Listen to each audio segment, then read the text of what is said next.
Hello, everybody. Happy St. Patrick's Day! Hey, Yes, we're laughing sir. already. Hello. Oh, I just got a Cheers. message here. Loud microphone level. Hey, that's the way it is, huh? Happy St. Patrick's Day, everybody. Hello, hello, hello, and welcome Hello. to the finale, the grand finale of Takeo After Dark, the Winter Essentials. John Barba here with Dave Holdorf and Rick Mayo. And before we get started, I just want to let everybody know two things. Today, I was wrong on Monday. Today is my 14th anniversary of coming to work for Takeo. Okay. Today it was. I knew it was right around that, but then LinkedIn, I started getting all these messages on LinkedIn today. Happy anniversary. I go, anniversary for what? It was this is my 14th anniversary at Takeo. So cheers to Takeo and thank you for a wonderful ride. And the other thing I have to inform everybody out there, the two gentlemen that I'm sharing the screen with have been awarded the Takeo Training of Excellence for 2020 award. We had a corporate award ceremony earlier this afternoon, and we were giving out superlatives for performance for 2020. And I just want to congratulate Rick and Dave for an outstanding year of training. And these guys have done an awesome job. As you all well know, these guys have really been terrific. So yeah, a round of applause for the guys, everybody. I have to give you a virtual round of applause. So congrats there. In addition, we have a big night tonight where Mr. Johnny White is going to be with us, who's joined us already. How you doing there, boss? John Hazen White Jr., the owner and president of Takeo Comfort Solutions. How are you, sir? I'm great. I think Cheryl's going to join us too, right? Yep, Cheryl will be joining us as well. This is awesome. This is It'll be awesome. the dynamic duo.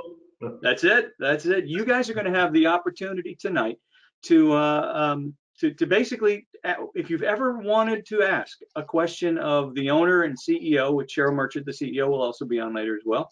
The owner and CEO of a major manufacturer in our industry, ask them whatever you want, right? Nothing's out of bounds, right, John? Absolutely nothing. Absolutely nothing. Well, maybe something. I don't know. We'll see. Hey, after an hour of green beer, who knows, right? Yeah, right. But Yeah, with this crew, you never know what you're going to get out of this crew. Yeah. That's true, or when, for that matter. But it's going to be very exciting. I know Johnny and Cheryl have been really looking forward to being part of this tonight, and mixing with you guys. It's a very special opportunity, and I'm really looking forward to it. The other thing we're looking forward to tonight is Dave is going to share with us all of the tips and tricks that you guys have sent in over the past several weeks. And we're going to have a poll at the end, and Dave will walk you through that. So you get to decide on your favorite, and whoever wins the favorite is going to get that fabulous prize package with the Yeti cooler and the Carhartt bag and all the really cool snazzy stuff that Dave's been sitting on for the past 6 weeks, just teasing us with. So that's going to go out tonight as well. I don't know if I want to give it up. I just enjoy looking at it over here too. I'm sorry, Dave. You're going to. I'll send you a styrofoam cooler to replace it. How's that? All right. And with that, I'm going to just shut up for a bit. I know everybody's going to rejoice and turn it over to Mr. Holdorf. Let's take this show away, my friend. Excellente. I am glad to do that. So welcome, everybody. Greatly appreciate you all coming and hanging out with us tonight. It's going to be a great evening. I do want to say thank you to everybody that has submitted something, that has sent in some information for me to use, their tips, their tricks. And somebody was actually said something about, you know what, never learn tips and tricks, always learn the trade. And I agree with that. But this is a pay it forward. You know, what has made your life easier in the industry? So is what I'm trying to really pass along. You know, what have you learned in the basement, or what did somebody teach you in the basement of somebody's project? So that's what I really wanted to do with this class more than anything. And rather than just listening to us, what did you guys get out there in the field? So, you know, I know John and Rick have been out of the basements for quite a few years. Same with myself. You know, not spending a lot of time in basements any longer and things like that. So that's the goal of this class. And again, I'm going to say thanks to everybody that submitted. I got tons that came in. I just couldn't put everything in. But if you did submit and you don't see your name tonight, you will still get some sort of package from me. So greatly, again, appreciate all of that went into it and all the work that you guys all did too. So with that being said, couple things. I know we may have a bunch of new people out there. So in case you haven't used GoToWebinar before, just to remember, just a little review, take a look at it. If you do not see this control panel as you see it here, click on this orange arrow. If it is pointing to the left, you're going to click on it and it will expand out. And you're going to see your audio section. So if your sound is not proper, you can go and set it up here so you can hear it properly. If there are handouts, and we have a couple of handouts there, please take a look and download. We have our catalog up there, so take a look there. And to communicate with us, to ask questions, to answer questions, to any comments whatsoever, you'll see the questions chat bar area. It may look like a question mark to you, depending upon which application, which way you're logged in. Taking a look at us tonight, it's going to look a little different to you all. But that's where you're going to communicate. So as I've already seen a few people typing in, so just to make sure, and I'm going to ask periodically during the night to type something in there. Say a hi, hello, how are you? Just so we all know the technology's working. What color is the sky by you? Things like that. It's just so I know the tech doesn't go out, because it has happened before where John and I are talking to ourselves and Rick's talking to ourselves. So we need to get that, make sure that you guys are all still there. So excellent, Bill. Thank you. Thanks, Bob. Hey, thanks, Dave. Dwight. J3, good to see you. Rich, all right. All right, awesome. Glad to hear it. And if you guys are on a device, if you're using an iPad or your phone, take a look at the bottom of the screen, and you will see your screen that's going to be there. And you can toggle back and forth between looking at the presentation and or looking at the cameras of the three of us. You'll also see your audio settings. You'll see an attendees button, but it's not going to do anything for you there. That's not enabled. And then that's where you're going to answer and ask any questions out in that way. So you'll have to toggle between the screens when you want to answer questions or ask questions, things like that. So, so that is it. That is it on using GoToWebinar. Glad you're here. Thanks so much for the St. Patty's Day extravaganza and paying it forward. All right, and there you can see the pile of stuff that I have in the garage and the basement and behind me that we want to give away tonight. And again, for those of you that are just logging in, maybe you're not sure how we're going to do this. Right at the very end, there's going to be a couple of polls that pop up, and you're going to find your favorite one. And whoever gets the most amount of votes is going to win the pile of stuff behind me. Everybody that submitted something, like I said, is getting something from me. So, but then the big grand prize is at the end of class, and you'll see it at the end. So, let's go to the first one, shall we? Let's do it. This one came in immediately as we announced it, I think, in class number 2. And David Colomb said, "Read the free manual." All right. Did he say free? Yeah. What's that? Did he say free? I don't know if he said free. He just said read. This is actually his words here. For the love that is almighty, read the manuals at least once. At least once. All right. Now, it doesn't have to be on the really technical stuff that's out there too. You want to make sure even something as simple as a say a pro press fitting, for example, take a look at it first. Just so you have some sort of understanding. A couple of jobs ago, I wrote some technical manuals for our industry for some new controls that I was developing. And man, it takes a lot of time to try to put in as much information as possible that you're looking for. All right. It is not an easy task. So you want to thank the people that write some of those things. I'm so glad I don't do it anymore. I do work with the guys that do it.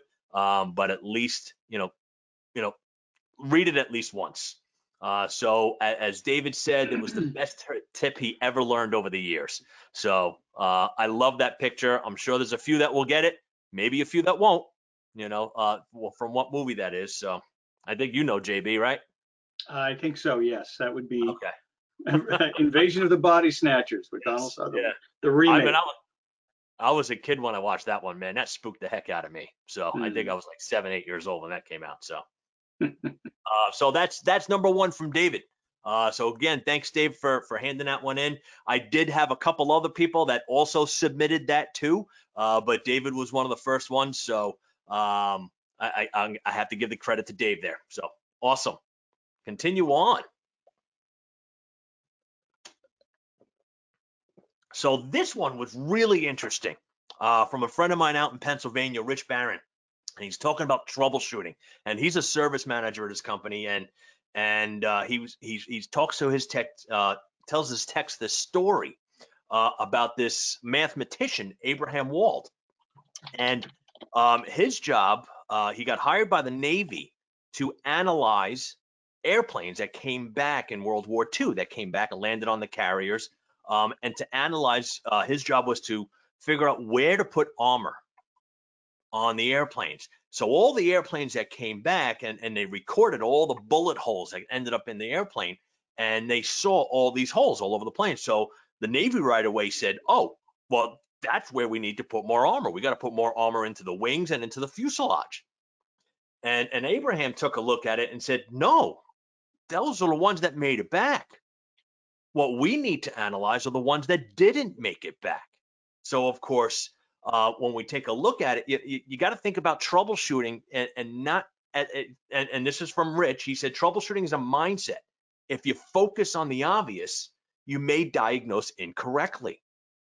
So Abraham said, no, we need to put armor around the engines and where the people are in the plane, where the pilot is, all right, and anybody in the back, that can control it. So that's where we need to put the armor, because those aren't the planes that came back. So when you're troubleshooting a job site, you can't just look at it from component wise. You need to look at it from a system approach, all right, and what's going on. And I know we get that all the time. Hey, I pulled out a pump, I put another one back in, it's doing the same thing. What's wrong with your pumps? All right. That's not necessarily it. What's going on in the system? We got to take a look at the system. And yes, so so I thought this was excellent from Rich. So greatly thank you, Rich, for sharing that with us. Very, very good example. I liked it. I really did like that. So Boiler Crew. All right, some of my boys from Instagram. All right, Bob, I know he's here tonight. I think I saw him here. So he puts in here, putting in flanges, putting in circulated flanges, all right, and circulators at the same time. And the big thing he was saying is use the square rounds that come with it, man. All right, we designed those on purpose. Do not use the red flat gaskets. Those are not designed for our 00 series circs. Those are designed for our older, say, 110 circulators and different types of circulators where the face is different. And don't combine the two of them together. Don't put two together. Bob, he ran into that where there were two of them smashed together onto a project. Okay, so just the square round. That's all you need is the square rounds. This is what my nickname is, the square rounds here. All right. As far as you know. My nickname? We have a couple others, but we'll leave it at that. Okay. All right. Now, when you are installing, all right, you want to tighten down both sides equally, but by hand first. All right. And then take out the wrench and do one turn on each bolt or nut. All right. One turn and you're done. Do not jam these things down. You don't want to jam these things down. You just need to make sure you get proper contact with the square round and onto the flange itself. It does not take a lot of force on here. You shouldn't be really wrenching down on these things. It's one turn and you will compress it. If you tighten down one side and then start to tighten down the other side, you got one side all the way down, you're going to actually start bending flanges. All right. So Jim asked, can I clarify what is meant by the square rounds? Well, it's a square cut, but they're round. Well, it's not an O-ring. What's it's that? not an O-ring. It's not an O-ring, right? It's a gasket, and so that's just what I've called it for the last 20 years, is a square round. I don't know. That's just me. I'm sure everybody has their own little nicknames for them, or just call it a gasket, huh? That's kind of what I was. That's what I stuck Yeah. with for my years out there. Yeah, but then this is a gasket too, and that's where the confusion comes into play. Yep. So, And yeah, and you know, a lot of times the feeling is, hey, one gasket is good, two's got to be better, right? Let's be sure, and then let's crank the hell out of these things and get the 3-foot wrench and the 4-foot cheater bar, and yeah, then nothing good happens. right. Yep. So excellent. So thanks, Boiler Crew. But Boiler Crew actually sent in two with me. So he started talking about high vents, and actually something that I omitted from the first class. All right. So first class, we talked about air elimination, dirt elimination in the systems, and here's a cutaway of that 400 vent that I had that day. But he had a really good tip to add to it. And he said use thread tape only, no dope. All right, just use tape. All right. Oh yeah, that's supposed to be tape there. That's a typo. I was just copying and pasting. I forgot to adjust that. And John, you saw that yesterday too. I was figuring you'd catch it there, square. I know, I did, but I didn't. Yeah. But when installing it, you don't need a wrench to install these things. All right. Put them down hand tight. You've got enough grip on this thing where you can grab it with your hand and tighten it down. Now there is a hexagon shape on the bottom of it, and that is for removal. All right, as Boiler Crew says, sometimes you do need a 2-foot wrench to get these things off. All right, and it's going to grab onto the bottom, as you can see down here. All right, and then when the boiler's filling, open that cap a quarter turn and step back and listen to it roll. All right, let it know what it's doing. So, and here you can see the underside of it, and this is a job site that he just installed the other day, where you can put that wrench on there to take it off. All right, doesn't need to be tightened with a wrench on there. Okay. All right, how we doing out there? See a couple of questions coming in there. All right, JV. You know, one was from YW Mechanical. Just wanted to know what's wrong with the red one. He's talking about the red gasket. And the answer there is just simple. It's the 00 series circulator. You can see the picture there. The flange area is milled there's a milling there, a groove to hold the gasket to sit there, have the gasket sit right in there. So you've got what you're doing is that gasket is now going to be sealed right directly against the flange rather than milled in place, and you're just not going to slide around nearly as much, and you're going to get a better seal that way. Yes, and I think also the other thing is too, the black gaskets are very soft, not super soft, but they're pretty soft where they will squish down a little bit. You put the red gasket in there, it's very thick. I mean, it's very dense. All right, and you're going to start to over tighten that, and it can also get cut on those edges in here too. That's the other thing. So when you just put this one down there, it starts to get cut onto the edges of the flange on the circulator itself, and you're going to create more leaks. So excellent. Thanks, YW. And we've got a couple other ones. The red one gets dry with time. Then Wheel says the red gasket was always sold at the supply house as a quote unquote universal gasket. Not in this case. Yeah, yep. Not with this crew, because everybody that's online with us tonight always installs green circulators with green flanges and stuff like that, right? And square rounds. And square rounds. There you go. All right. Did you have a tip, John? I do have a tip. Can I take over the con here real quick? You can. Yes, definitely. All right. Let me do this. Boom, boom, boom. Where are we here? Uh-oh. Hold on. You're changing the presenter to moi. So okay. Show my screen. Can you see it okay? We got it, brother. We got big. All right. My tip is how to size a buffer tank. We've been talking about buffer tanks over the past few weeks, and I just wanted to give you a real quick overview on how to size one. And you can't oversize one. That's the one thing. You can't oversize. But how do you know what to use?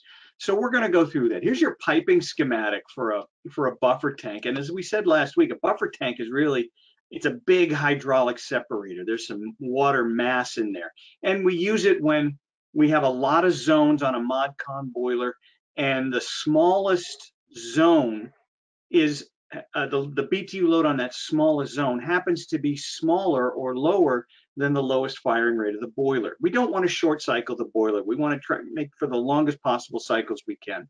So when we have that micro zone situation, we want to add that water mass to the system with a buffer tank. So the question is, how do you size one? Here's how we size one. Here's the math, guys. First things first, you want to find the minimum firing rate of the boiler. The boiler has a turn down ratio, right? You want to find the minimum firing rate. So if it's a 100,000 BTU boiler and it's got a 5-to-1 turn down ratio, well, then the lowest firing rate's 20,000 BTUs, all right? Or if it's a 200,000 BTU boiler and it's a 10-to-1 turn down ratio, well, then it's still 20,000 BTUs. You get the idea. So you want to find the minimum firing rate of the boiler as well as the BTU load of the smallest zone. So you're looking for the one single smallest zone. And then once you have those two, you're going to subtract the BTU load of the smallest zone from the minimum boiler firing rate. So it's minimum boiler firing rate minus the BTU load of the smallest zone. That's going to give you the BTU surplus. That's the extra BTUs you got to deal with, all right? That's your BTU surplus. Step two, you want to multiply that BTU surplus by your desired minimum runtime, meaning every time that boiler fires, I want it to fire for at least, bam, this amount of time. And we use 10 minutes as a benchmark, meaning every time that boiler fires, no matter what time of year it is, we want it to run for at least 10 minutes to achieve as much efficiency as possible. So the BTU surplus times your desired minimum runtime, typically 10 minutes, that's going to give you something we call the cycle factor. That's the cycle factor. Now, to size the tank, you're going to divide the cycle factor by the delivery side delta T times 500. Not the boiler side, the delivery side delta T times 500 if it's 100% water, and 470 if it's 30% glycol, etc. So cycle factor divided by delta T times 500 will give you the tank capacity in gallons. That'll tell you how big of a tank you need. So let's do one real quick, and then I'll turn it back to Dave. Let's say I've got a 150,000 BTU ModCon boiler with a 10-to-1 turn down ratio. Well, 150,000 BTUs, 10-to-1 turn down ratio. What's the firing rate? The lowest firing rate. It's going to be 15,000 BTUs. The load of the smallest zone in this application happens to be 5,000 BTUs. That's telling me it's probably a radiant system, a real small zone. So I start by dividing or subtracting that BTU load of the smallest zone from the lowest firing rate. So 15,000 BTUs minus 5,000 BTUs gives me a BTU surplus of 10,000. That's my BTU surplus. Next, I'm going to multiply that by my desired minimum runtime. So 10,000 BTUs times my 10-minute desired minimum runtime gives me a cycle factor of 100,000. So my cycle factor is 100,000. Last step, real quick, divide that cycle factor by my delivery side delta T times 500. Now this was a radiant system, okay? This was a radiant system that was designed to a delta T of 10. So the water was going out at 120, coming back at 110, for example. Typically residential hydronics is a 20. In this example, we designed it to a 10 because it's a residential radiant system. So 10 times 500 is 5,000. Just coincidentally, it's the same as the load, but that's just a coincidence. So we divide 100,000 by 5,000, and that's going to tell us that we need a 20-gallon tank. We need to get a 20-gallon tank. Minimum. Now, if the delta T was 20, I'd say it was standard hydronics, not residential radiant, it would be 20 times 500 or 10,000. Then I would divide 100,000 by 10,000. And then with that, I would need a 10-gallon tank. In this case, I need a 20-gallon tank, right? So when we're looking for a buffer tank for this application, we're going to be looking for a 20-gallon tank. Well, wait a minute. What? I can't find a 20-gallon tank. I can only find an 18-gallon tank. I can't do this. No. No crying in hydronics. There's no crying in hydronics. If the only thing you can find is an 18-gallon tank, put in an 18-gallon tank. What's the worst thing that's going to happen? Dave, Rick, what's the worst thing that's going to happen if I put in an 18-gallon tank instead of a 20-gallon tank? Yeah, it's going to cycle just a little bit more than you'd anticipated. Right. I might have a 9-minute run time instead of a 10-minute run time. That's better than 30 seconds, okay? Which is what we're trying to accomplish. What if you can only find a 25-gallon tank instead of a 20-gallon tank? Well, put in the 25, you're going to have a longer cycle than 10 minutes, and that's not a bad thing. Yeah. So don't get too wrapped up, but I got to get exactly a 20-gallon tank. Get as close as you can. A little small, a little big, doesn't matter. What can you find readily available and in that neighborhood? There's some comments here about not considering under a design condition like we always do, but it makes sense in the way that they're translating this based on a 50-degree day. I think Anthony first mentioned it, and then somebody else was talking about it as well. So, again, I haven't considered that, but that might be something worthy of discussion. Mm-hmm. In that we're trying to keep the boiler from cycling too much. And when is it likely to cycle? More is on a semi-warm day rather than a design condition, right? So that they're making some points here with that as well. And somebody had talked about putting the buffer right on the zone that is the worst. So in series with that one zone. Now, I haven't seen that drawn up that way. I haven't considered that, but it's just stating what people are putting on here. So. Yeah, I think you want to just take into account all of the zones, because maybe I got a 5,000 BTU zone and maybe I've got a 7,000 BTU zone, right? And if the 5,000 BTU zone isn't calling, but the 7,000 BTU zone is, it's still smaller than, the lowest firing rate. I think when you think about it, and I'm just going to intuit this a little bit.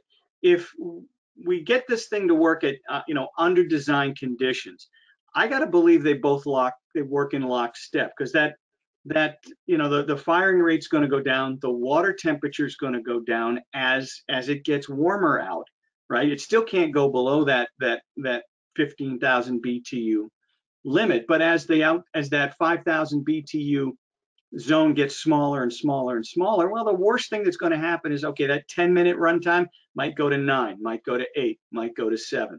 The thing we're trying to avoid is the sub 1 minute runtime.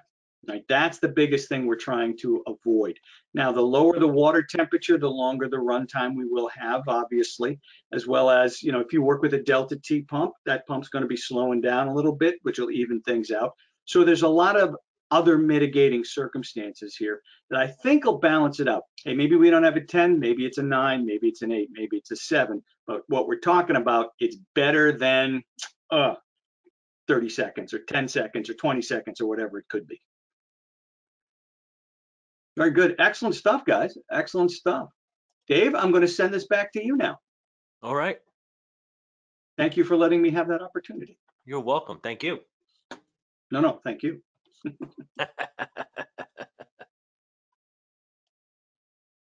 All righty. So we're going to continue on with what submitted ones that came in today. And yes, I also got one from myself, and I also have one from Rickster that we will also share with you guys. So let me move along. So Christopher Plumbing, he came along and he sent me a couple of messages, and he says, do a heat loss, perform heat losses. Got to get some numbers, man. And he said, you shouldn't be replacing boilers without one, period. All right, because that means you trusted the guy before you. And maybe it was you, but maybe it was a long time ago before you knew some more stuff too at the same time. But do some sort of math or some sort of analyzing what size boiler you should be putting into a circulator, into a system itself. And I remember the story that John has always told in many years of training classes about his uncle. All right, his uncle was the guy that did all the boiler sizing in his company. All right. And he carried around wooden folding tape measures sticks all the time. All right, never used those. Dave. Ruler. There we go. Sorry, there you go. I was going to say tape measure, but I'm like, it's not a tape measure, So, and he had a pencil, and he would walk around the first floor of the house. Never went upstairs. Walked around the first floor of the house, measuring and putting marks on it. he would leave the house, show up at the wholesaler, and go to the counter and say, hey, I need a new boiler. Okay, what size do you need? And he would take out the ruler, unfold it up, and say one just slightly smaller than this, which was the smallest opening in the house that the boiler had to pass through to get down into the boiler room. Okay, so that was his heat loss. And in the many years that he did it, he never had a cold customer. But yes, fuel was just flying out of that house like there was no tomorrow. That wasn't his problem. Exactly right. Just wanted to make sure people weren't cold. Nobody froze to death on his watch. That's right. So should always do it. Like I said, and when you do a heat load, when you do it, trust the numbers that you see. All right. Yes, Dave Yates is saying about the curve method. Yes, the 3-finger rule. And it changes if it's a ranch. Yes, Yep. or 2 hands. So yeah, when you do the math, trust the math. You will be surprised. The heat loss in my own house came in at 36,000 BTUs. I had a forced air in that old house, and I had a 100,000 BTU furnace for the first floor. I had another 100,000 BTU furnace for the second floor, and the entire load of the house was 36,000. So yes, we were happy when I converted that house over to radiant heating and watched that fuel bill plummet 70%. So never ever follow what was in there and decide to even add 10% more. Okay. All right. So you'll be way too big. You'll be way too big. So here is mine. Here's a nice little tech tip, and I actually learned this from my cousin, who's an electrician. He asked me to come by a job site one day to help him wire up some hydronic systems. And he took some leftover Romex that was around the job site, and he cut strips about 4 or 5 inches long, maybe a couple of 6 inches. It depends. So he had a whole bunch of these, just little pieces of Romex laying around. Now, it was solid. It wasn't cut at all. It was just cut short. It wasn't sliced down the length of it. And he took those and slid it over the wire. So he took the wire out and just kept the jacket. So in the electrical box, he did this. So because the cover wasn't on and wasn't going to be there for quite a long time, he was able to label all his wires, so then he can come back and label the breaker box for the homeowners in what circuit each circuit was doing. I know, you walk into some electrical closets here and you're going to see scratched out and another name written there because they put the wrong one down, or the homeowner said, yeah, no, that's not the garage. That was the master bath, because they forgot what they did.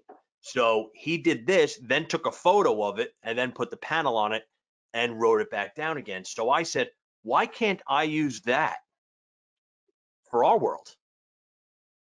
You come across all these thermostat wires coming into a project and all these low voltage wiring coming into a zone valve board or a switching relay. And, we've all done different ways to try to label the wires. You've got some masking tape hanging over the edges of them.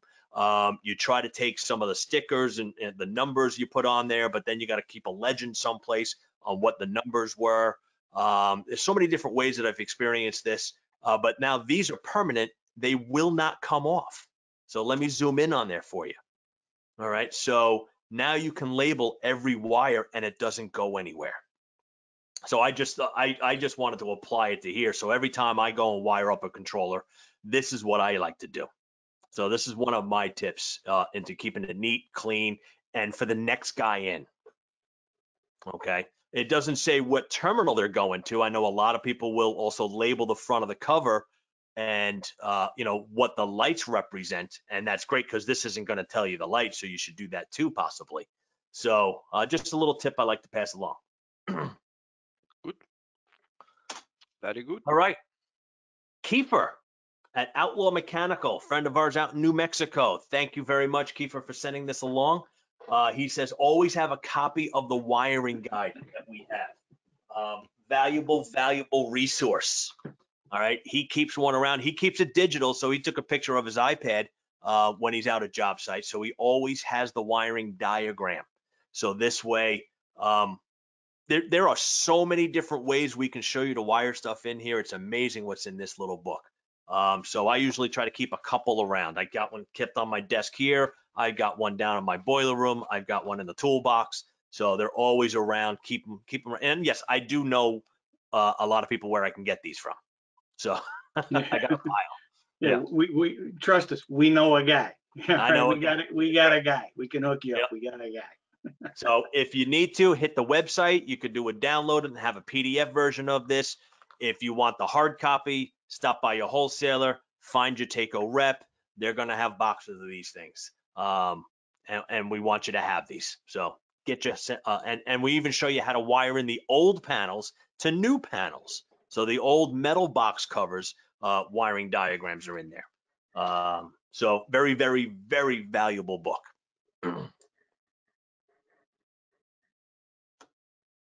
All right, Jim Tamblin, he sent in a bunch of them. Okay, and I tried to pull out one of the best ones that he had, and I really enjoyed reading. So thank you, Jim, for sending those all over to me. Greatly appreciate it. Had some really, really great ideas, but I had to pick one. So he said, don't count on anything but your fingers. All right, if you're going to rely on somebody else, it was a great picture. I had to use it because he didn't give me any pictures, so I had to make up some of my own, which was good. So don't count on anything but your fingers, meaning, when you go to a house to do some troubleshooting, there's something wrong in the house. All right. Don't immediately run downstairs to the boiler room. All right. And start messing around down there. Listen to what the homeowners are saying. All right. There are things that they've had going on. It's not just, if it's just no heat in that room, all right, we know how to fix that. We know what to go find out there. But if something's not right, really listen to what they're saying. And I used to do a lot of that back in my radiant troubleshooting days. Listen to what the homeowners were expecting. Because I got the phone call saying these controls are not programmed properly or they're all messed up. They're not working right. Listen to what the homeowners have to say, and sometimes it was a simple tweak of the thermostat, not the stuff downstairs, or even just the understanding of the thermostat. But now we also check the obvious. Go back to the KISS method, right? Check the power, right? I mean, I know homeowners run into that all the time. What's our most popular service call that we get in the middle of the winter, especially the day after the holiday? The service switch is shut off because they had family over. All right, and somebody thought it was the light switch and turned it off. All right, but make sure, is it correct? Is it the correct breaker? Are you getting the right voltage that you're expecting to something? So check that power, do the simple thing there. Also verify proper gas pressure. Have the tools and equipment to verify it. There is no such thing as, yes, I got normal gas pressure here. All right, when you call a company, when you call a manufacturer or any help out there and they ask you, what's the gas pressure? Don't say normal. All right. There is no such thing as normal. All right. Verify your water pressure and temperatures. And when it comes to verifying too, also don't just trust the gauge that's there and or your own gauge. You might need to have a second gauge to just double check. All right. That it is doing what the pressures were good.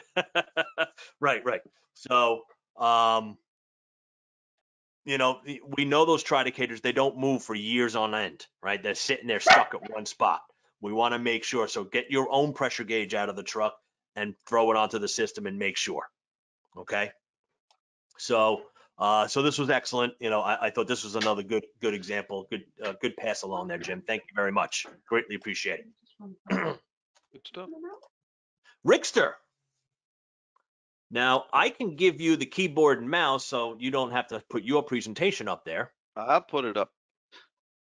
I'm sorry? I'll put it up. Yeah. Well, I'm going to give you the mouse so we don't have to change the screen. So you are actually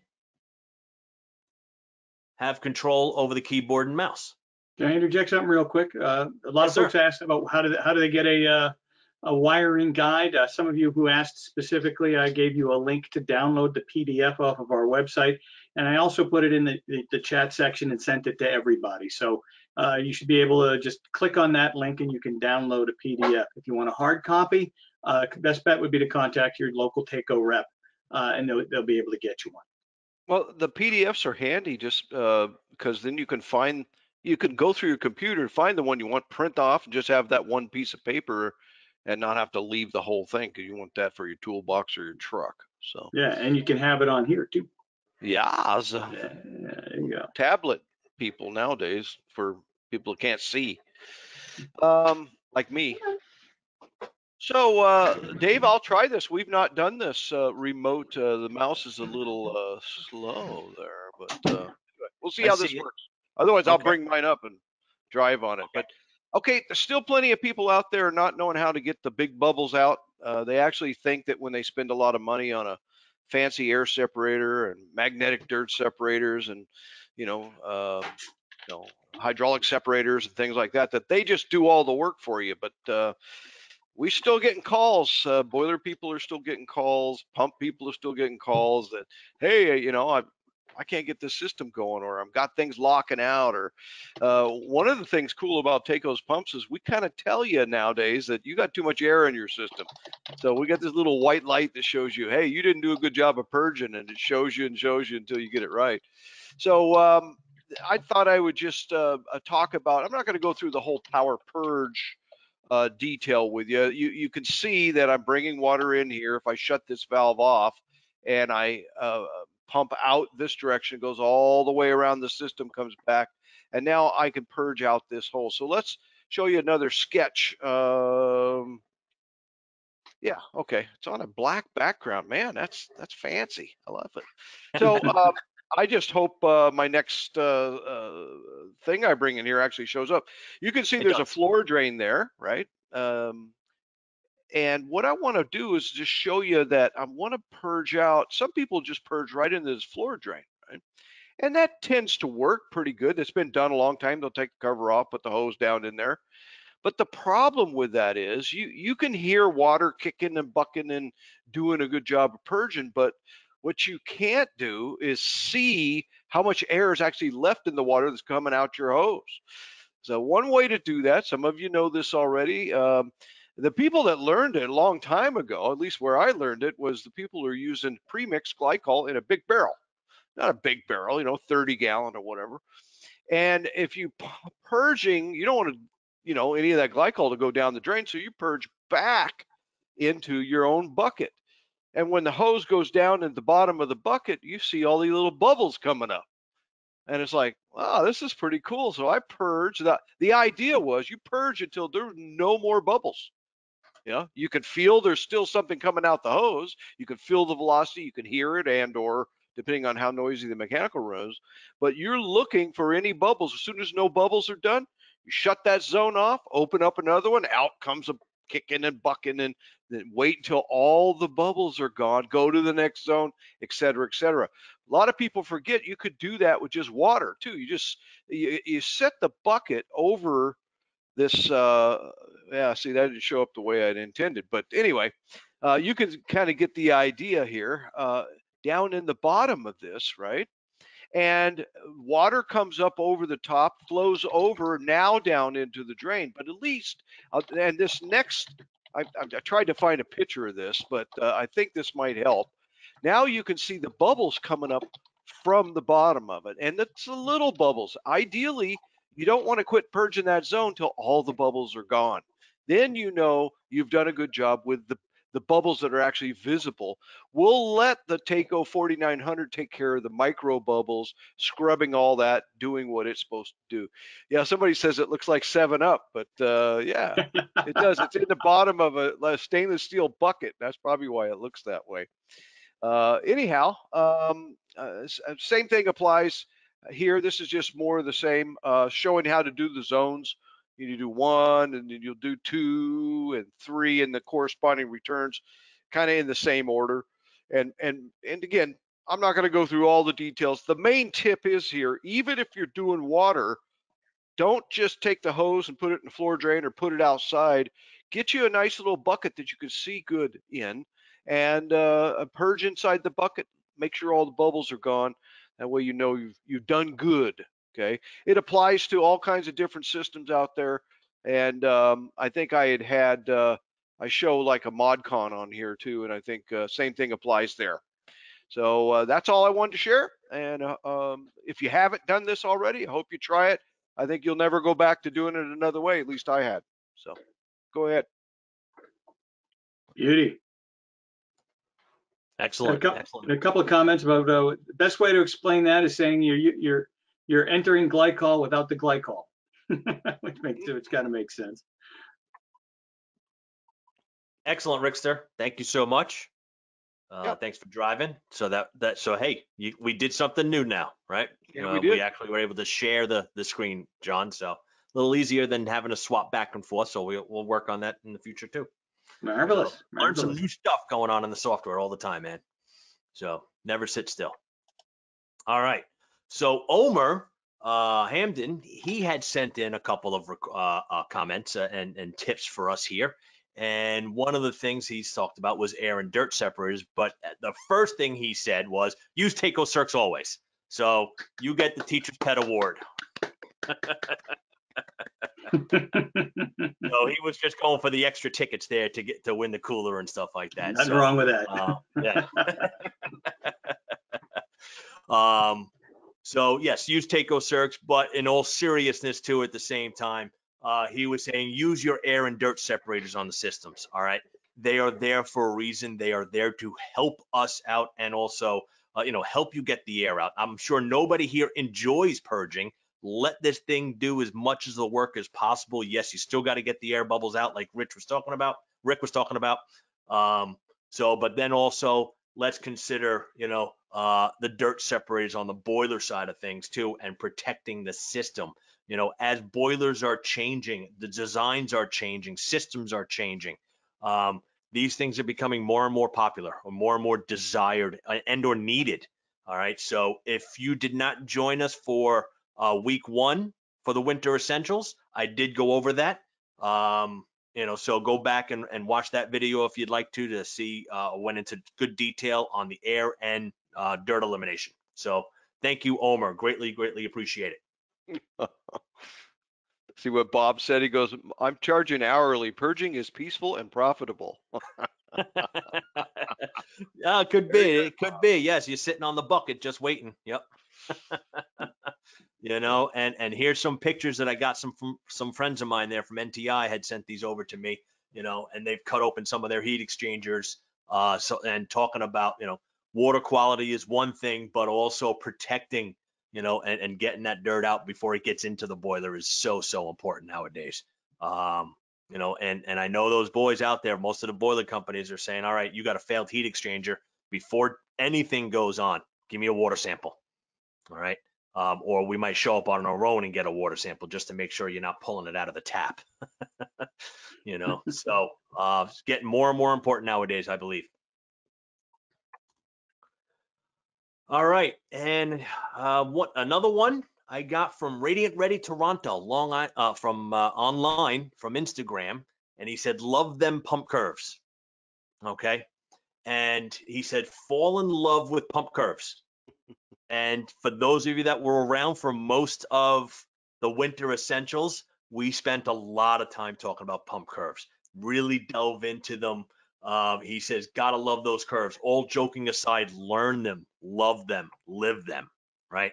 So this was episode 3 where we had done just talking about 3-speeds, right, JB? That's right. This was your class. This is one of your classes that you had done. 2 hours on 3 speeds. Yeah. For week 3. So yes, love the curves, love those curves. So, and it was interesting because our our substitute instructor, when I was not available, Jim De Palma, had come on board and took over for me one night. He also sent in a tip to me, and he was saying that when he first got into the industry, on his side, when he started looking at Takeo, he was taught pump curves at first, and he learned them and he understood them. But the other half of learning pump curves is also really learn how to find your GPM and how to find your head, your calculated head. Find your needed GPM and find your installed foot of head loss. All right. And then once you have those 3 things together, everything will mesh. All right, and you will have systems doing what you want it to do. So again, thank you, Jim, for sending that over. Also, thank you, Radiant Ready in Toronto. Greatly appreciate it. Yeah, that's right, Harry. Yes, Harry says, do the math, man. Do the math. If you do, and we've been saying that all for many, many years. I always add to that. If you do the math, you can never, ever be wrong. That's the important part. You can never, ever, ever be wrong. All right, if you do the math and you understand the math. Right. I like to say, do the math. The math will never lie to you or break your heart. Exactly if you right. do it in advance. If you do it in advance. Yep. All right, and one more to go. Great, because we got the president and the CEO lined up and ready to rock here, Dave. Right. This so is our let's last get this one done. Terry Turner. This is our last one. This is our last one from Mr. Terry Turner. He's Love saying, you, Terry. Good to have you with us, Terry. I've known Terry since the late 90s, so it's good to have you here.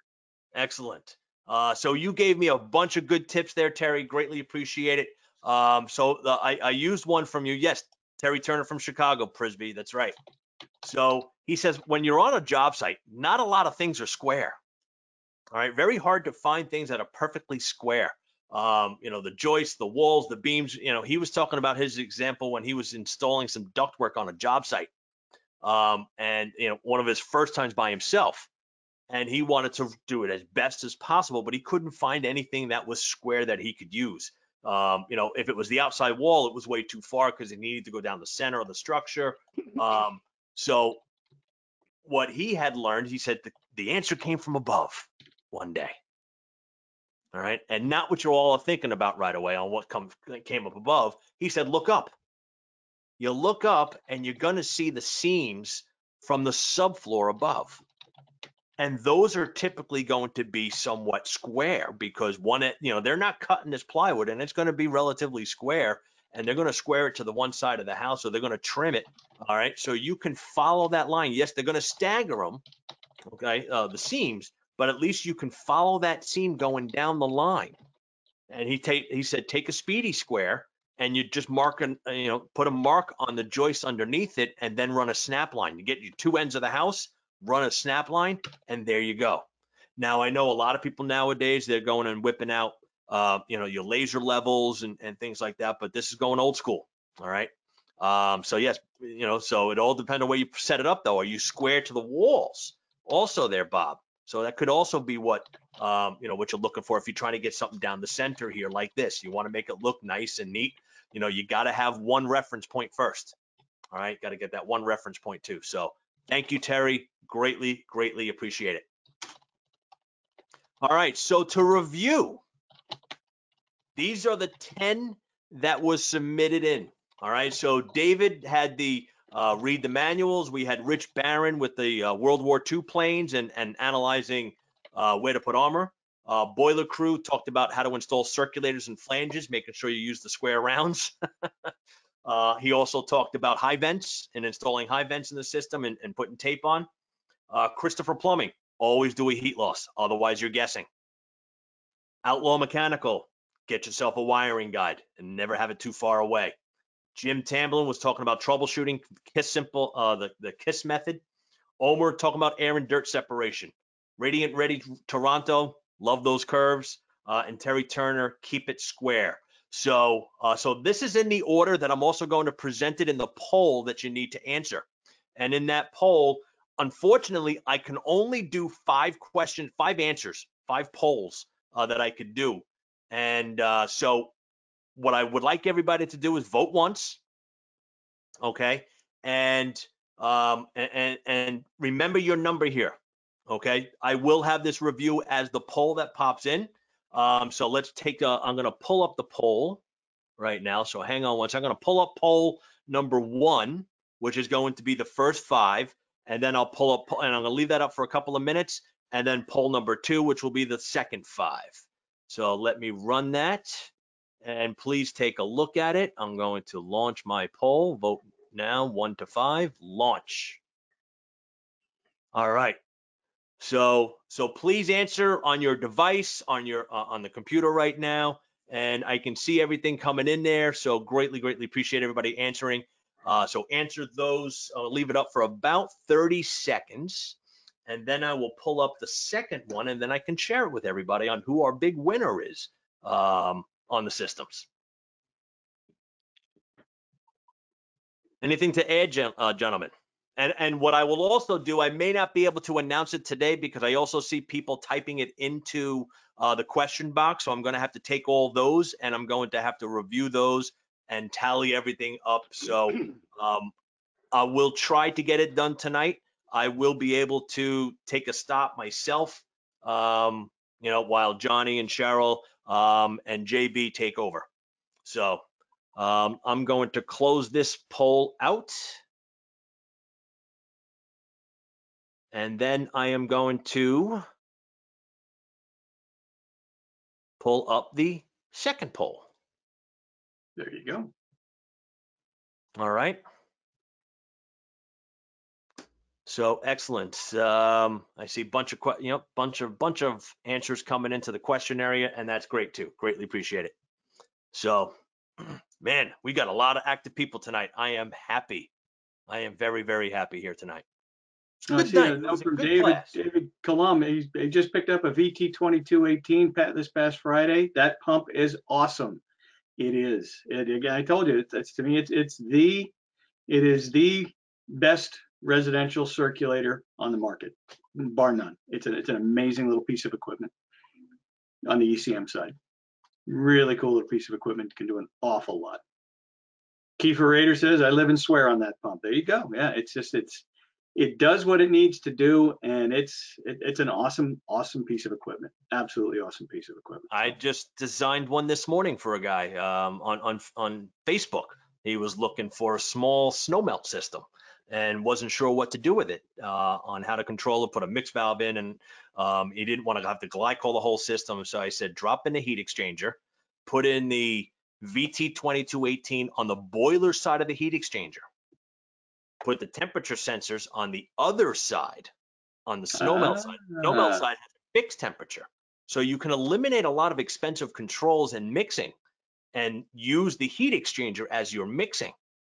So the circulator will speed up and down as the snow load increases because the delta T starts to increase. There you go. There you go. So very easy way to get a control platform set up. I'm going to close out the second poll. Thank you very much, everybody. All right, and I will try to announce all of that later on. All right, get to doing your cipher in there, Dave, or should I call you square round? Oh, and before you do anything, what do you got there? I did have an honorable mention from my buddy Anthony Reichow, also from Instagram. So honorable mention. So one of the things that he said is find a mentor. All right, and there was an article written by Anthony Tosco, the gentleman in the black shirt in this picture here. Anthony is the guy on the left, and find a mentor in the industry. All right, and there's a lot of us out there. There's a lot of people out there. Use the system to your advantage is the biggest thing I can say. So find your factory reps, find your wholesaler salesmen, find the manufacturers that are going to help you. All right, because we are all here to help you do your best. All right, we're going to give you the tools and the equipment to enable you to do the best job possible. So all these people are here to help you, all in this industry, all working together for a common goal. So if you're interested in reading this article on how Anthony changed Anthony's life here, it was amazing. Anthony Reichow is with us tonight. I'm not sure if Mr. Tosco is with us either. I'm not sure. I didn't take a look at the list at all. But it really helped him, really helped grow his business and give himself focus in this industry. So, and work with those people. So that was just one of my honorable mentions that I wanted to throw in there. Very good. Awesome. Hey, there he is. Got a request from Mr. Facey, our boss. He wanted you to go back and put up the fingers and the hands picture because he's got a plan for that. So just zip past there. And while you're doing that, I'd like to again thank you guys all for the submissions and for the votes. This is awesome. Stick around. We're going to make sure we tabulate that and find out who's taking home that prize package. But I'd also like to invite in our special guests who've been waiting very, very patiently. Johnny White and Cheryl Merchant, owner of Takeo and CEO of Takeo. And we're really super excited and pleased to have you guys with us, because thank you for taking your Wednesday night out. And I know we've got close to 200, we've got over 200 people online who would, I'm sure, love to ask you some questions and hear what you guys have to say about how things are going. And right now, David Yates is out there giving you a virtual round of applause. My buddy. Good to see you guys. Good to be Wow. here. Really. Happy Patty's Day, man. Happy Patty's Day. Y'all look like you're well in. If you don't mind, I brought a Guinness to share with you. All right. Sound like Excellent. this kind of crew. Yeah. One of the things that's tough with Guinness is dyeing it green. So You can't dye Guinness. It's hard to dye Guinness green. It's not as good out of the tap, but it's good. It's good it's all about the company. There you go. Well, I've got a question for both of you, and I think it's going to be kind of maybe appropriate to what for our audience tonight. For Johnny and Cheryl, this has been a crazy year, right? This has been a crazy year. What have you seen from our customer base that really just struck you as that's what we love to see from our customers? Anything that you've seen out there that makes you go, wow, that's why I love what we do? Yeah, I would say, Cheryl, you have probably your own take too, but what we've seen is I think the definite swing toward reliability and dependability. We've seen, I think, growth actually in the last 6 months, particularly. Forget the first part of this pandemic, because that was a disaster for everybody. But I think people have shown that it's very interesting. I think people have showed that loyalty and dependence is more important almost than anything else in the relationships we've built with these people. So, so they've come to us, and we've been able to, and the loyalty has just been so clear to me, and that's what I've built my whole life. I've spent working on creating something that people can feel loyal to and feel good about being loyal to. And by golly, I think this showed us that. Sure, you probably have a different take. I'm gonna just take it into another round. You talk about people that are passionate about what they do. We took the word essential to a whole new level, right? I mean, everywhere we were talking to customers and people that were out there, what do we got to do to maintain our operations? Because there are people depending on us. There are homes that need heating. There are, vaccine centers, right? And hospitals and hotels and you name it, but being essential and doing everything they can to take care of their people and stay in operations for those who need us. And it was really a banding together all the way across the states. I mean, from one end of this continent to another, it was pretty amazing. Sure thing. Very cool. Yeah. I mean, one of the things that we learned here, from the first round of Takeo After Dark through tonight is that being able we can't see each other in person, and we discussed this earlier today. We can't see each other in person. This is what we have, and it's great to be able to make use of a tool like this to, at the very least, have at least some sort of a community. And we've been able to have a community of 200 people on a Wednesday night too. So that's been very gratifying from my end, anyway. But you've also been able to. And I've watched, a number of these Wednesdays. I'm usually in bed about now, but anyway, I have watched a few of these, and you've actually made it fun. You've made it fun, and you have a great audience. Oh yes. I listened to those comments just now, those suggestions. I even had a couple of my own, but I decided to refrain because everything I ever installed it'll be reinstalled probably. But you've had fun with these folks, and they've had fun with you, and I just think that's, what my dad used to have a great expression, and that was that everything he ever did, he had fun, serious fun, but he had fun, and I think this is a great thing. Yeah, I'm 100% behind you on that one. I mean, we've been talking a lot lately that boy, it was heads down all last year. To your comment, John, rough year. Everybody, what unknowns are happening? What's going to happen? You know, from shutdowns to the struggles to people getting sick and everything that we were all dealing with. And then there goes the home life and everything else, right? But just every once in a while, we would be on a Teams like this, and I won't call out the rep we were talking to, but we were out there talking to some of our customers, and he reached under his desk and he picked up a bottle of JD, and he says, you know, sometimes when it's time to call the meeting to an end, and I mean, this industry, they're just bring a smile. Get somebody else to smile. If you can get somebody to smile back at you, it just feels so good, because we didn't lose hope. We didn't lose momentum. It was just perseverance, right?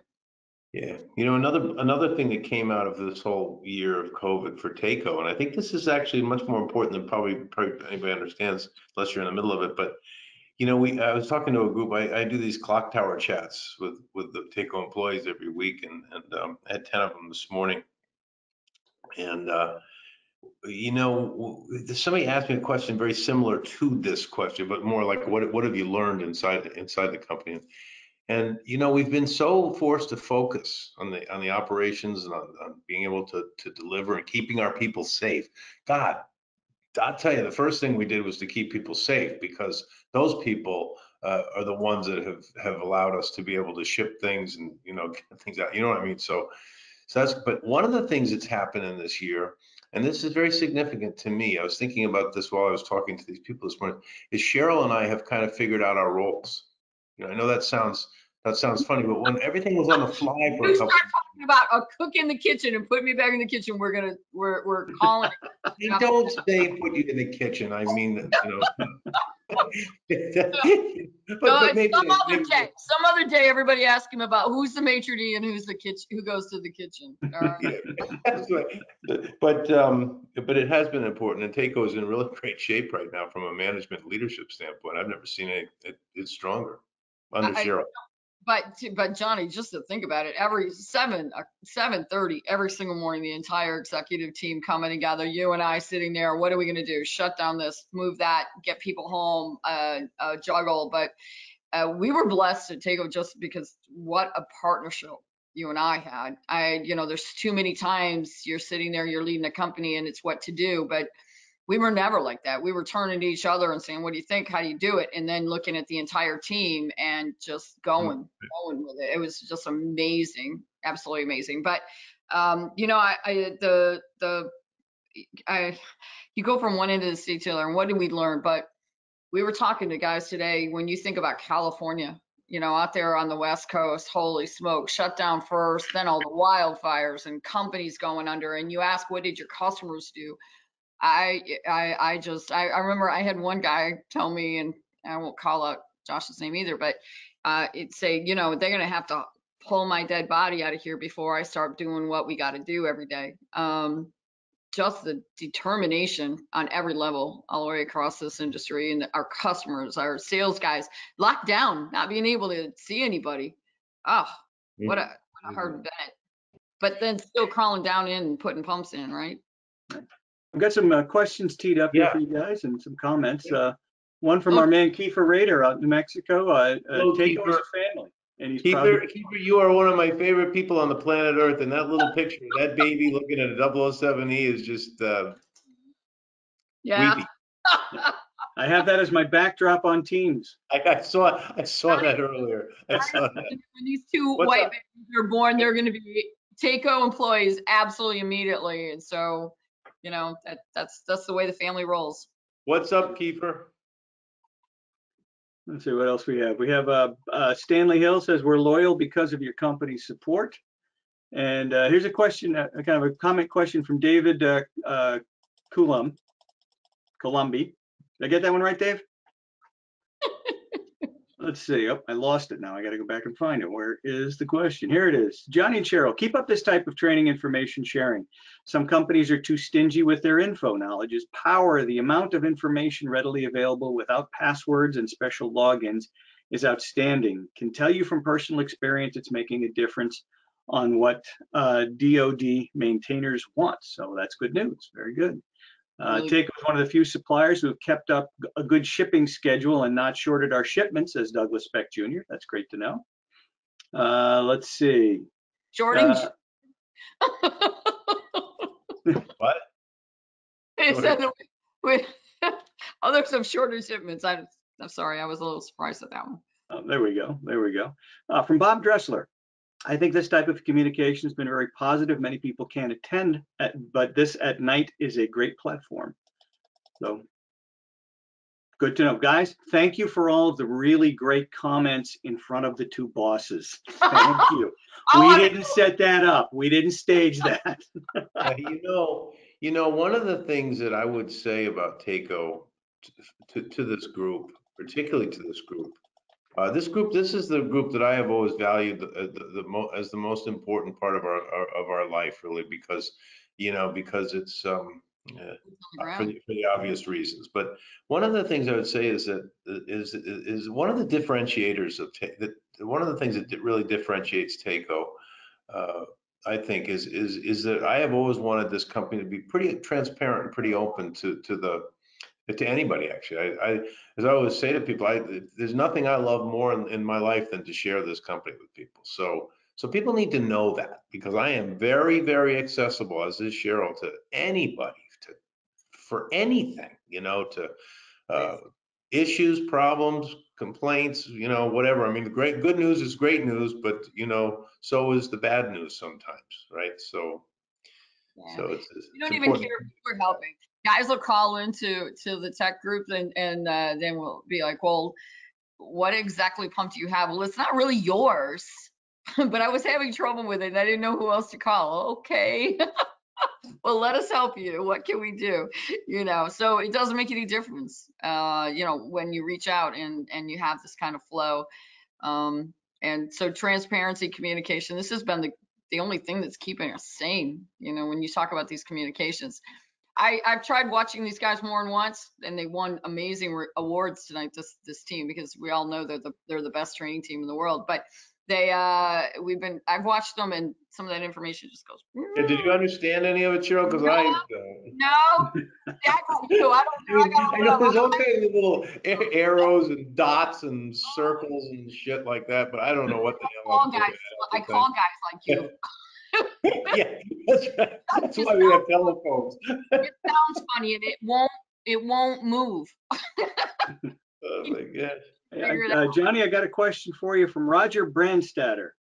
Did Yes, you sir. have long hair back when you first started in this business, and how did your dad respond to it? My older brother had to break the ground for it with my dad back around 1970 when the dress codes came off in the schools. It was kind of rough at first, but was easier for us younger brothers. I'm a third generation plumbing and heating contractor. So what's the history with the hair?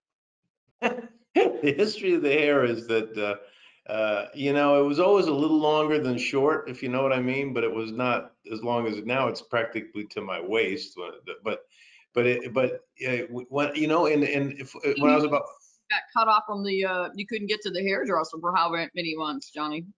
Yeah, well, what happened was actually when I was 40, I broke my neck, and I had one of those foam collar things. It was this very serious break. I was very fortunate, but I had one of those foam collars.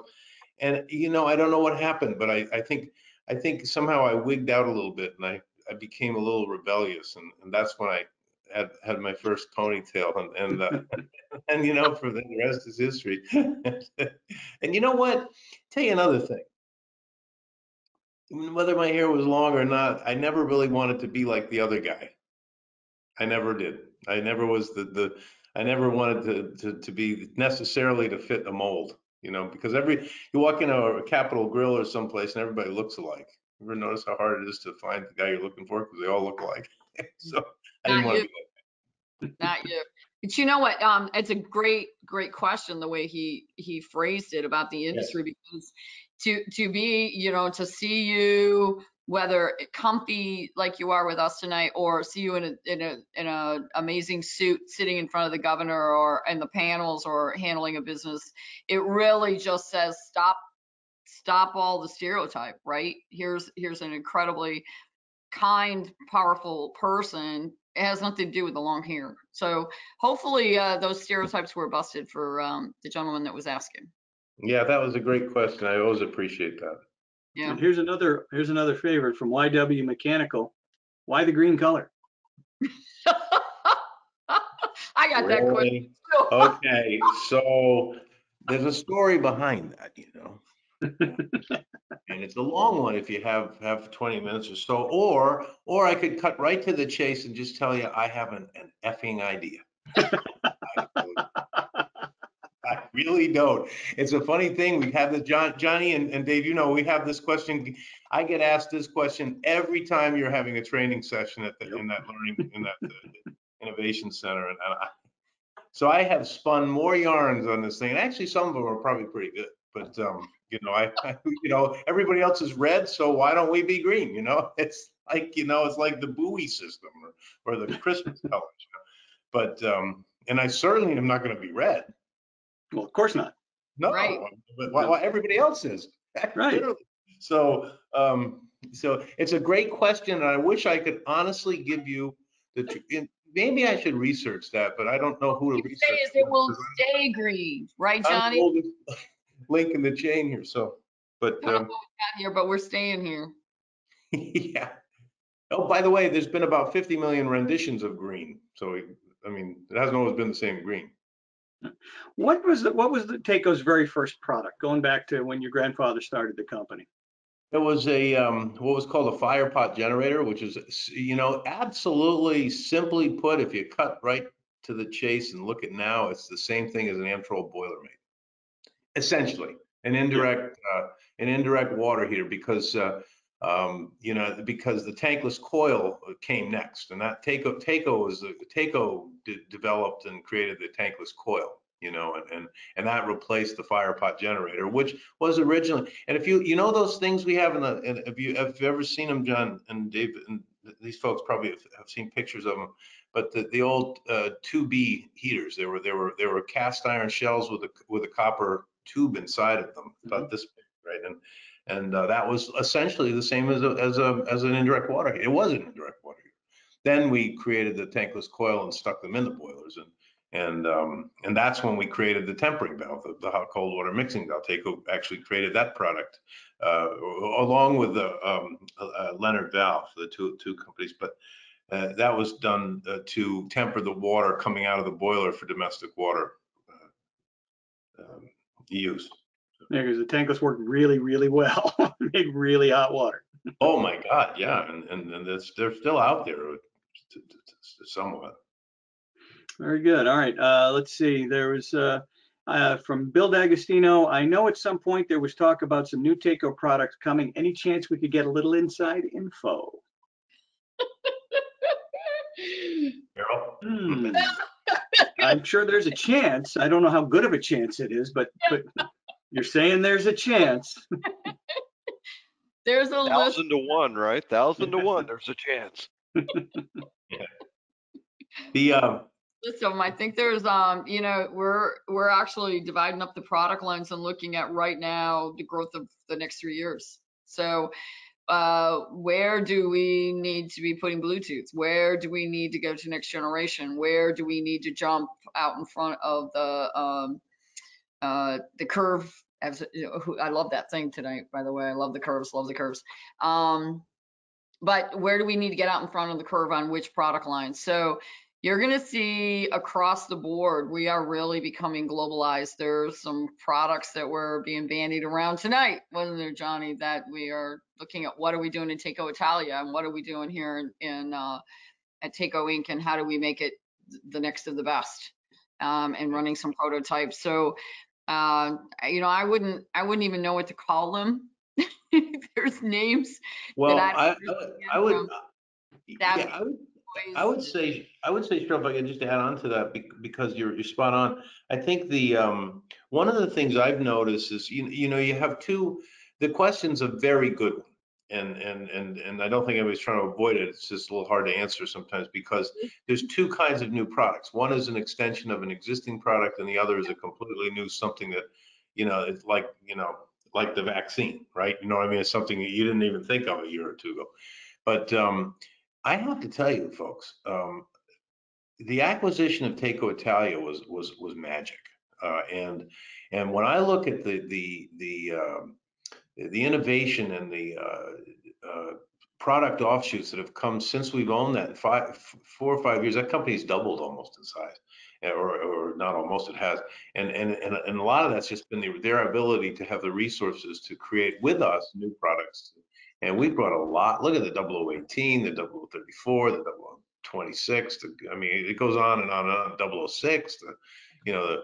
There's 100 of them out there. So that's one thing. And then, but I also am going to reach a little here and say that I think I would look for everything we're going to make moving forward will be efficient and comfort driven. So I think controls is a big part of what we'll be doing, and as is the valving, kind of the zone valves and whatnot.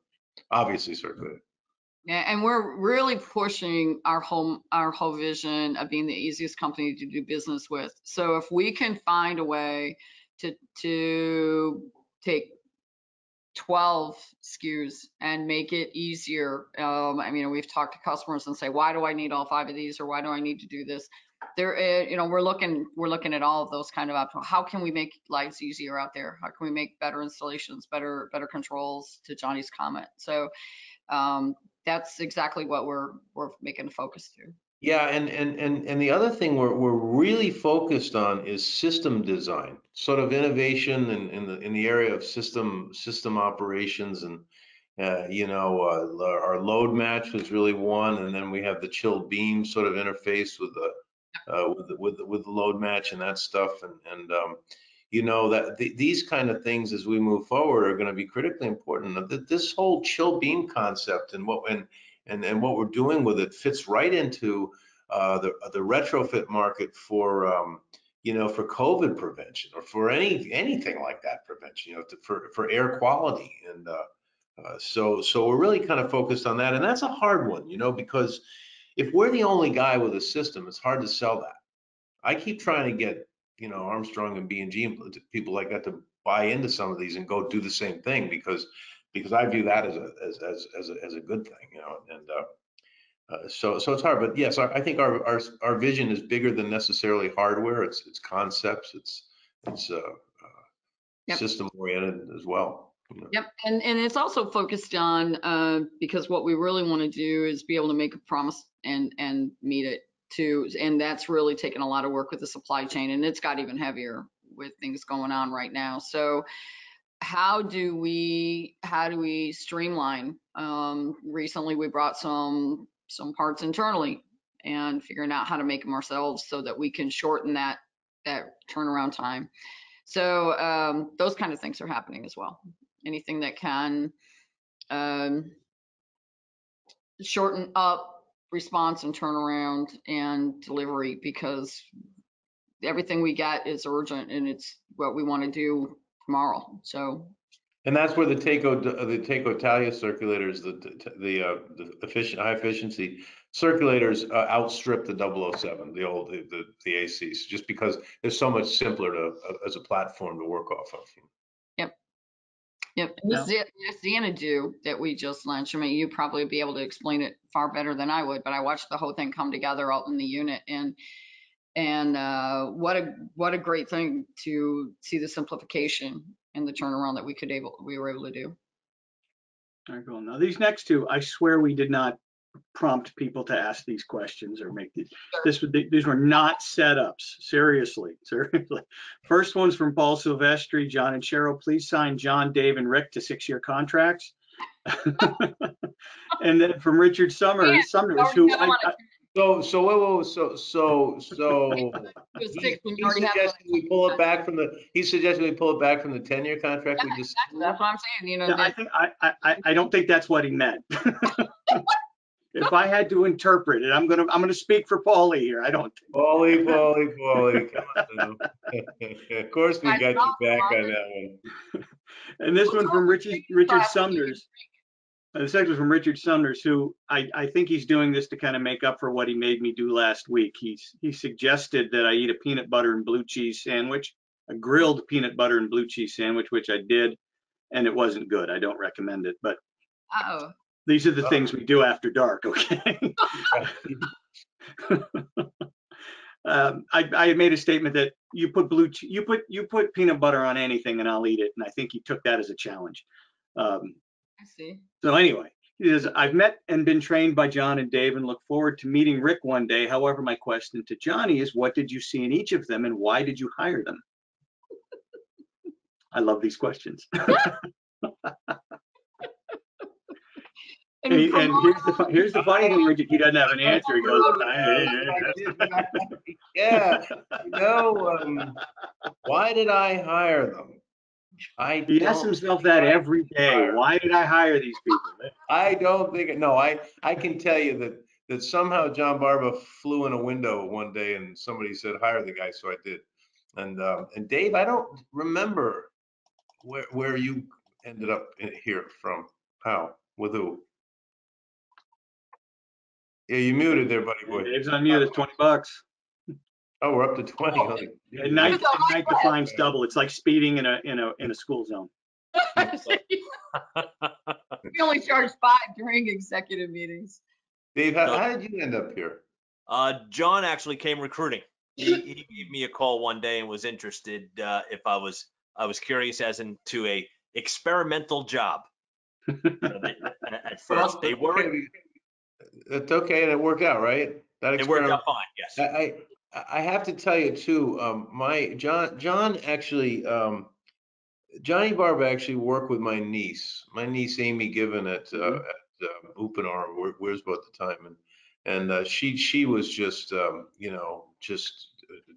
really she called me about you, and I think an awful lot of her. She and I are very, very good friends, and so but what a great and Dave, to that point about having an experimental job, you probably heard me over the years. I've never really referred to TACO as a company. I've always referred to it as an experiment, and because it's beaten all the odds. Everything has tried to get in front of us and stop us or kill us, or we've had every speed bump you can imagine, from competitors to product problems and everything else. But you know what? It's just been a great the engine that could. So, but you two guys and all of you guys now on the training side, it's a remarkable. I think I would absolutely say that that in my opinion, and it's my opinion, of course it would be my opinion, but I think we have the best training group in the industry. I really believe that. Yeah. Very interesting, John leading this guy, and I think you're probably, John, I would have to put you down as one of the first promotions when I came on board. Todd was right there in front of me saying, this guy needs to rock it, and he's going to take this team to another level. But then tonight, during those awards, when we're trying to figure out which one, who to recognize, and saying, you know what, your phrase was, without, none of us could be the same without every single one of us, right? I mean, just one wasn't here. So the way you have meshed, with Rick, Dave, all of you, it's been an amazing thing to watch and a lot of fun. Yeah, if you take Ringo out of the Beatles, they're not the Beatles anymore, and that's my team. And just for everybody out there, Dave, Rick, and I, we all worked at Upinar with Amy together. So Amy's responsible for all of us. So if you're gonna blame anybody, blame her, right? Yeah. Usually there's a woman behind it. There's usually a woman behind it. Yeah, that's very true. And then we have Rich Medeiros and Brett Zerba, who are our commercial trainers. Again, just two of the four of them make my job real easy. I got to tell you, because they're that's the part of a good leader, John. My Brett, job just to stay out of their way. their nature is so special. Both of those guys, it's so patient and so instructive, and Brett is my I don't know what you call this, but Brett's daughter Katie is married to my son John. So what would that make him? My sort of somehow daughter-in-law, something like that. Is that what it is? And so they are having a baby. Well, she's having the baby, but that's like Cheryl in the kitchen, and I'll be the maid of the. But their baby is due in a month, almost a month yesterday, I think, or so, and oh boy. So a fifth generation coming through this, and then Ben, my youngest son, and his wife Kirsten are having a baby in July. So So we'll have 2 grandchildren in the 5th generation of this family and the business. That's amazing. I mean, you just don't see that. Like those 2 boys that we're already that are working with us, man, it's just going to be phenomenal because, you know, I've never met 2 young gentlemen that get any better than Ben and John when it comes to their hearts and their passion and the way they care about people. And they've been following right in your footsteps when it comes to Takeo. It's pretty phenomenal. It gives me hope as the only Lone Ranger, you know, that maybe the company can stay in the family and continue to, you know, with you to mentor them, Cheryl, and what you're doing to grow and develop them. It's remarkable to watch them succeed. Really, it's so wonderful. I have a question from a gentleman named Anand. Curious about the history and meaning of the name Takeo. So back to the question that Johnny Barber asked me a while ago, Anand, about what was our first product back when my grandfather started the company. It was the fire pot generator. And so what Takeo is actually an acronym for Thermal Appliance Company, because we started off with making heaters, so thermal heaters, you know, the thermal appliances. And that's in a nutshell. That's the history of the name. Then it became a heat exchanger company back in the 40s, and making shell and tube heat exchangers. It went from the small, tankless coils to the bigger shell and tube heat exchangers, which we still make in our Fall River factory, by the way. We make a lot of those things, big ones. And that's when the name changed to Takeo Heaters. And in Rhode Island being Rhode Island, it's very small, it's still called Takeo Heaters by people, but we dropped the heaters in the late 60s or early 70s to just plain Takeo Inc. And then the last CEO before Cheryl, I tried to take a little time in my own life, so I wasn't here all the time. And I showed up one day, and the sign on the building said Takeo Comfort Solutions with a big green leaf. And it took me a few years to realize that cost us about $4 or $5 million to change. But, and by the way, you know, if you have a company and you have somebody running it and they're going to change the name, have them ask you first. It'd be nice. But anyway, so that's how we've gotten to Takeo Comfort Solutions. By the way, I think that was a good idea. Here's a question from our man. It's a question from our man Omer out in I think Omer's in Minnesota or Wisconsin. I can't remember. Please ask the CEO if they can come out with a 0015E pump with the words on the setting that instead of saying low, it says low and slow. Instead of medium, it says happy medium, and then at high, it's called contractor no callback mode. Omer's been paying attention in class. Omer's been paying attention in class. I love it. Omar, you know, next time you place an order, send it to me. I'll make damn sure that happens. Sorry. Another question from Kiefer for you. One, do you ever wear the Outlaw Takeo shirt we gave to Johnny Ben and Johnny the Juniorist? Absolutely. Absolutely. I should have worn it tonight for you, Kiefer. If I'd known you on, I would have. Very good, very good. One question that, here we go, from Wayne Barton. Let Johnny and Cheryl know that as someone who has worked in the plumbing and heating industry for 40 years combined, Takeo definitely has the best training team in the industry. It's not bragging, it's true. Well, hey, again, I didn't set these up. I really didn't. But now we know why we've been invited, Johnny. Well, okay, that we might have set up. Let everybody know. There you go.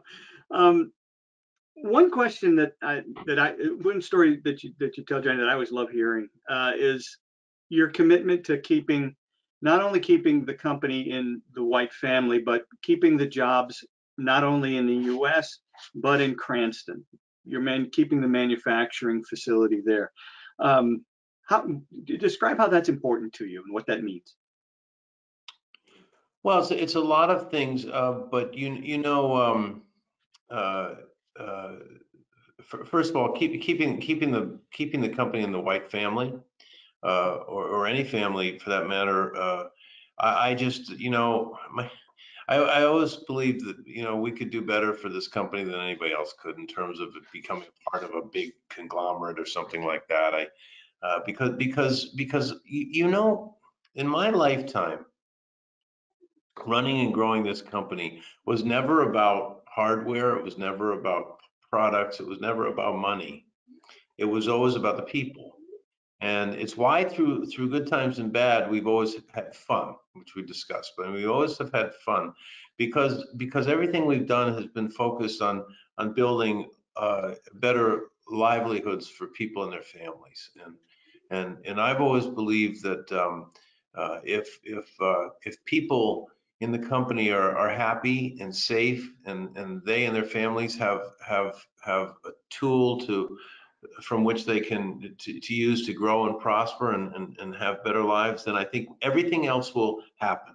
We'll have quality, we'll have on-time deliveries, we'll have productivity, we'll have costs and cost control and everything we need. And that's proven over the years to be absolutely true.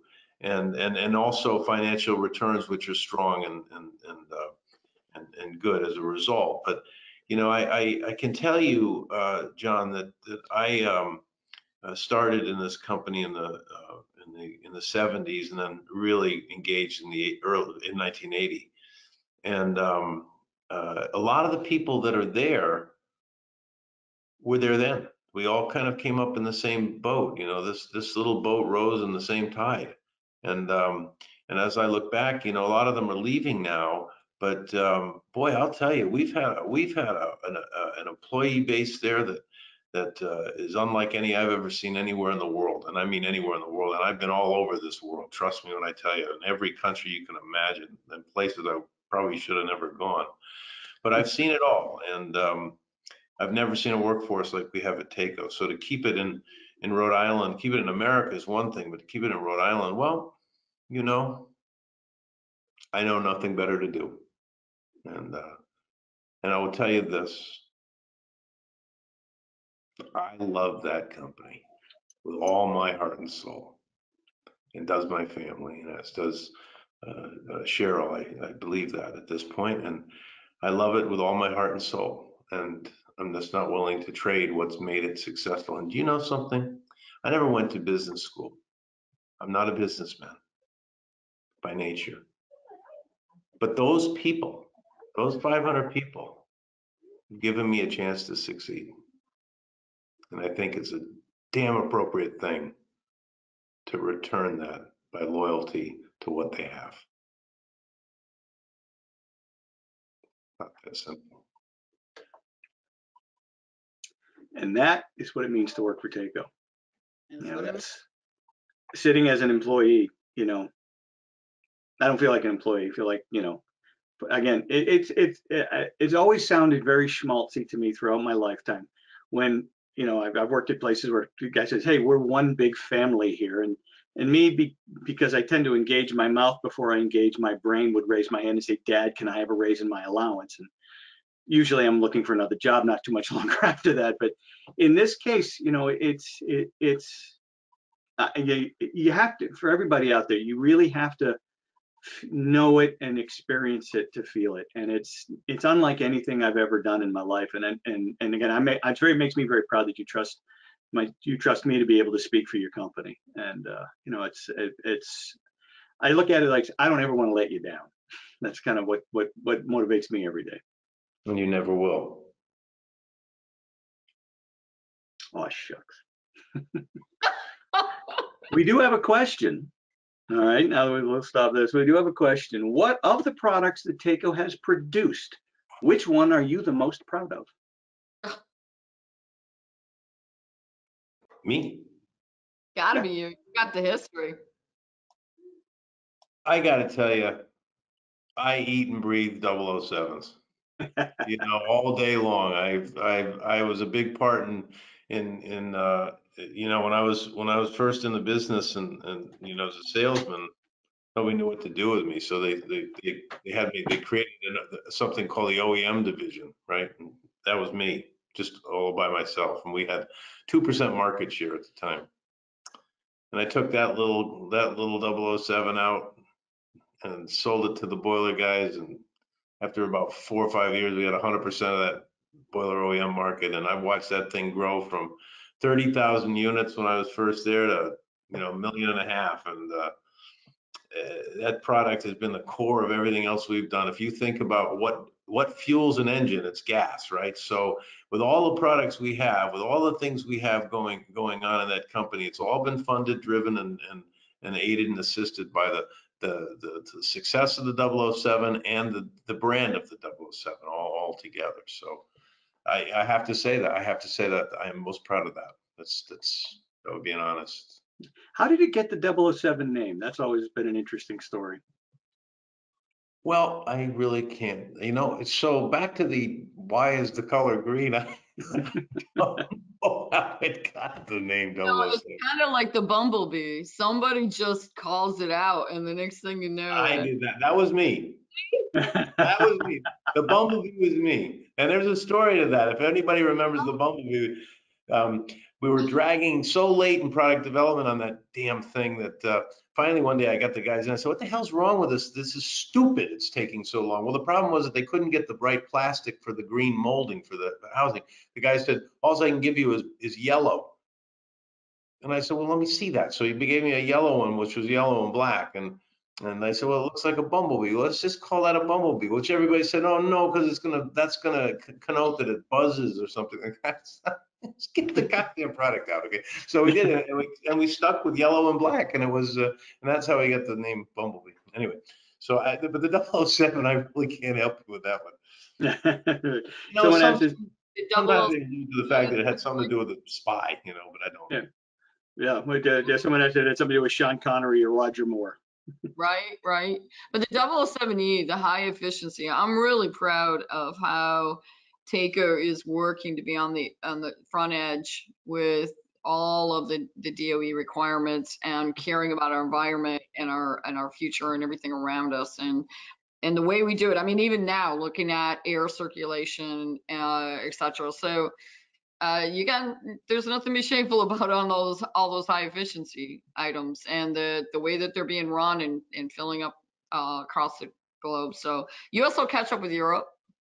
I think we will, and they'll start looking at them. But in the meantime, take us out in front, and we're, those are pretty slick. Yeah. See, Bob Clark asks, is there a solid gold 007 anywhere in Johnny's home, as in one pump to rule them all? There's an idea. I painted one gold, and I guess we can say it is. Yeah, sure. We did. Remember that when we introduced them? That was a 007E. Yes. But we gave my father a gold-plated 007 about 30 years ago. For some anniversary of some, I don't know what it was, but that's around. 100-year plates on them for a while, but I think COVID derailed everything we were planning on last year. Yeah, for 100th anniversary, that's right. Well, we just pretended 2020 never happened, so we're just gonna do 2021 or whatever. We're gonna celebrate again this year. Does that mean I can be 59 again? Huh? Can I be 59 again? With one more year experience. There you go. Yes, I won't mess it up this time. Keep the experience coming. Just hold the year. We're going to re-celebrate our 100th, right? Because 2020 was our 100th anniversary, and we're going to re-celebrate that because you know what? Celebrate it with the people because we never got to. We had the asteroid, which was just really phenomenal in all ways that I can possibly imagine. But we came back and planning to celebrate with the team as we always do, and wow. And then it was a lockdown and just do everything we could to take care of them, sending half of them, whatever. And so we got some plans. We got some plans on that front. I mean, you know me well enough to know you guys that there'll be a party in the background. Love a party, so find a way to have a bunch of them. What's the reason for this one? Well, we're re-celebrating the one from last year because that didn't really, let's do it again. Let's do it again. Good party's worth repeating, right? Yeah. Here's from Dan Clemens. Have you ever thought about, or would there be an advantage to a variable speed pump to run at slower speeds while there's no call for heat, but run at program speeds during a call for heat, like a variable speed fan motor on an air handler furnace, thinking maybe more for in-floor heating. Hmm. Can you answer that? Yeah, I think the pumps we have actually kind of do run close to that. Yeah, that's what I thought, actually. Yeah, but to me, I've always thought about it, when there's no call for heat, maybe the most logical thing to do would be, if it's a little pump, would be to shut it off, right? Because what's the most efficient pump on the planet? The one that doesn't run. Yeah, the one that's off, because then use any energy then, I mean, I know it's something kooky, crazy, and nutso that we do here in the US. When we have enough heat, we tend to shut stuff off. It's just crazy, right? Who would do such a thing? But to me, that just makes more sense than, developing a really super duper efficient pump, right? And then never shut it off. It doesn't make any sense, It's like developing the world's most efficient lawnmower. But when you're done mowing the lawn, you put it in the garage and leave it running until the next time you got to go mow the lawn. Why would you do such a thing?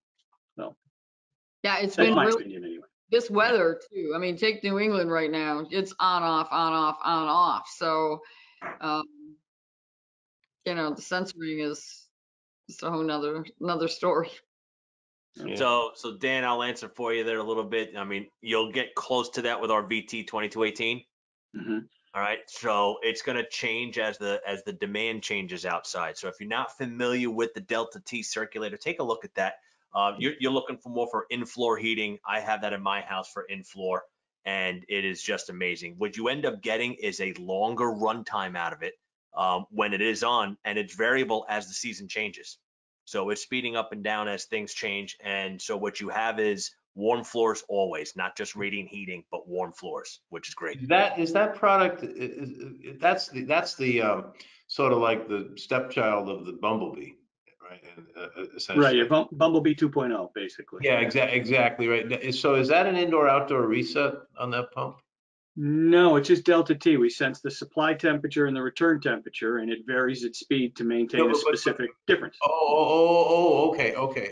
Yeah. Yeah, and that's, again, the best pump out there. That's not a 007. Yeah, I know. I heard you say that before, and when you were interesting. Very good. A couple of guys are signing off out there, but we had from Gabriel says, exceptional evening, very inspiring and motivating. Delightful to hear so many good and beautiful things about TACO and its people. Congratulations. Thank you. Gabriel, we got your messages. We're following up. We'll talk to you soon. Very good. And Stanley Hill says, Johnny, thank you for allowing John, Dave, and Rick to do what they do. I've used TACO University in these webinars. Thank you. Very good. And Glenn Schmidt says, OE is the best pump ever. That's what I was gonna say. The diehard. I like that efficiency, man. I think we got a new wave there. We're working on that in all sorts of different ways. Yeah. Cheryl, I got a question for you. I mean, you've been involved in organizations that regarding women in the trades. Are you seeing more women? I would say we see just from work on social media, I see a lot more women in the trades that are owning their own companies, are out there working in a traditionally male business. How is that working, and how is that? I mean, how's it been for you? And what are you seeing as trends out there? So just so we're clear, almost everything used to be a male-dominated business, right? Well, You have like doctors and lawyers and plumbers and heaters and constructions and anything else, and definitely in the manufacturing world, and especially in automotive where I came from. So, but I have been lined up with Judy and the women in energy, the women of in this industry. There's really some strong women foundations in this world, and I love it. There's women out there helping women, mentoring women, and I go to some of our customers, and they've all got young women coming up through and helping to mentor them. And I went to a few of the, in fact, I think it was at a Hershey trade show, and they had one of the women in energy they had a show, and there was a panel of women, and one was running an entire group of plumbers in New York. I thought, whoa. but she just started out as a tradesman and just handled herself. And she was and I said, why aren't more women plumbers? Why aren't there more women in the trades world? Why aren't there more women thinking about these jobs? They're good jobs and they're strong jobs and they're respected. And I think it's really working that way. Why? Because they're being accepted. They really are being accepted. I mean, and maybe it's the mentality of the men in this industry. I've always said that automotive was more of a dog eat dog, cutthroat kind of industry, whereas and I've been so welcomed everywhere we went, probably partly because I'm standing next to Johnny White, but also the fact that there doesn't seem to be any secondary thoughts or discrimination or prejudice in any way. It's welcome, glad to have you here, and all thoughts like that. And young, I see young, I see women, I see, it doesn't make any difference. There's just no discrimination. Do you want to work? You want to get passionate? You want to care about people? This is where you go. And it doesn't make any difference. So I've been very, very proud to be in this world. Hey, Cheryl. Go ahead, Rick. Richard had a question that kind of segues right into that. He's wanting to know about your background. What were you doing before you came with TACO? So just go all the way back. I'm a farm girl from Michigan. So my dad would tell you that I learned all of my ethics, and my mom right back there too, but on how to work hard and what it meant to work as a team on a farm. But I started at General Motors 37 years ago, downtown Detroit. When you talk about women industry, I was the only female white gal in the entire building Cadillac Bromes, downtown Detroit, 37 years ago, as a supervisor in the paint shop.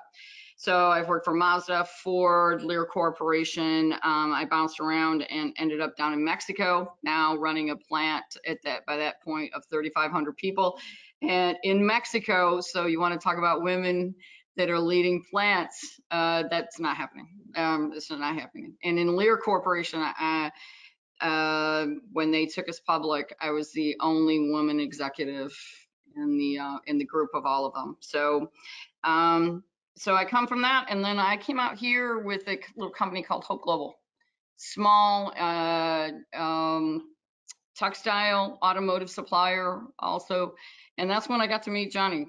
I mean, I think that's been 22 years ago, right, Johnny? We were finding ourselves, we were both running manufacturing operations with a lot of people, just became friends at one board or another, and talking about the workings of taking care of people. You're launching your training operation, and so we started there. But took Hope from 30 million, I think, when I walked in, to 150 when I walked away, through two major depressions and the total shakeup and a couple floods that we won't even talk about because I hate the F word.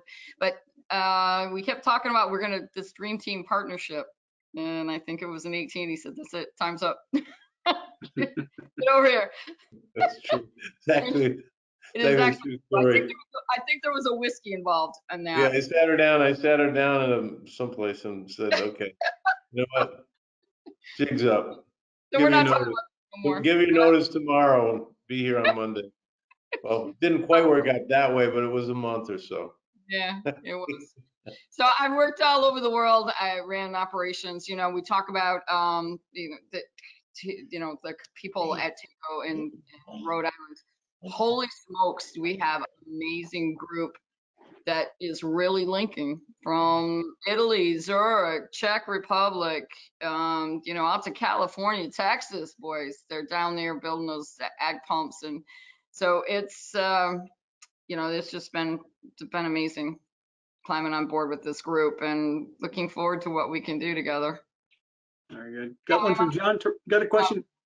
I'm sorry, go ahead. I'm an automotive rat in all manufacturing, all shop floor. That's where it goes. This is from John Taroni III. I think you're familiar with John. Do you have any advice for the younger generation of contractors and technicians in this industry? I'm dealing with younger individuals within my travels, and I would like to know from people who have been immersed within the industry, such as yourselves. Johnny's had some experience. One of his recent passions is the millennials. And when you pass somebody that's at 9 o'clock and they're just coming in, it's like, oh, traffic was terrible. I don't know which way to, trying to find the route, and the route is getting up earlier. That's the route. Yeah, it's a different, but it's a good question, because if you've got people that are getting into the trade, which I think I think it's become fashionable for people to look at trades again, because because of there seems to have been I don't want to say a drop off, but it seems to me that there's less demand for people to run off to college just because they're supposed to. There's people that are actually, a lot of interesting stories that I've tried to create a situation here in Rhode Island where we support kids going into the trade out of high school, or instead of going to college, where they can immediately be earning money, but also if they're in a company like mine or in a trade, we'll educate them at the same time. So you can have best of both worlds. But I don't know what to say to that, because we are dealing with a different generation. For the last 40 years, if a guy showed up at work, I don't care where or what he was doing. If he showed up, let's say we hired an engineer and he showed up 40 years ago, and you could sit him at his desk and say, have a good career. And 40 years later, he'd say, thank you for the career, and I'm retiring today. And what? At the same desk. Still Yeah, have. yeah. And it's different now, because people seem to think they should be in my office if they started last week. Yeah. You know what I mean? And so it's a little bit tricky. I haven't figured it out myself, but I think, John, John Tirone, it to mentor these, it's about working hard. I don't know what to say. Cheryl, you're better. You're a little more in touch with than I am with that, maybe. So I gave a graduation speech not so long back, and I talked about those kind of things, right? But the working hard, that doesn't mean walking in the door at 8 o'clock. It doesn't mean walking out the door at 5.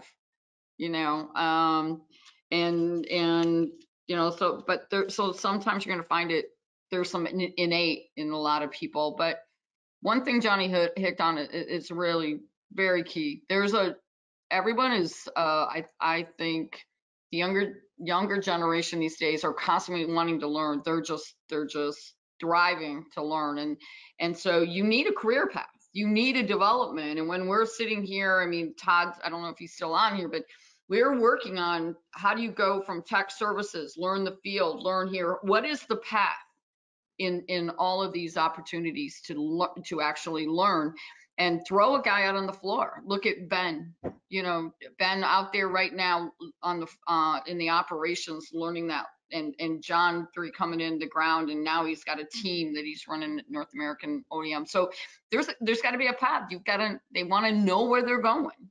They're not ready to sit back and wait for it to happen. So if I could say one thing, it's that you need to be able to sit down with them on a regular basis, not once a year, on a regular basis, talking about what are they doing, right? What do they need to work on, and what are the opportunities, and teach these guys that they are as responsible for their growth as their bosses are.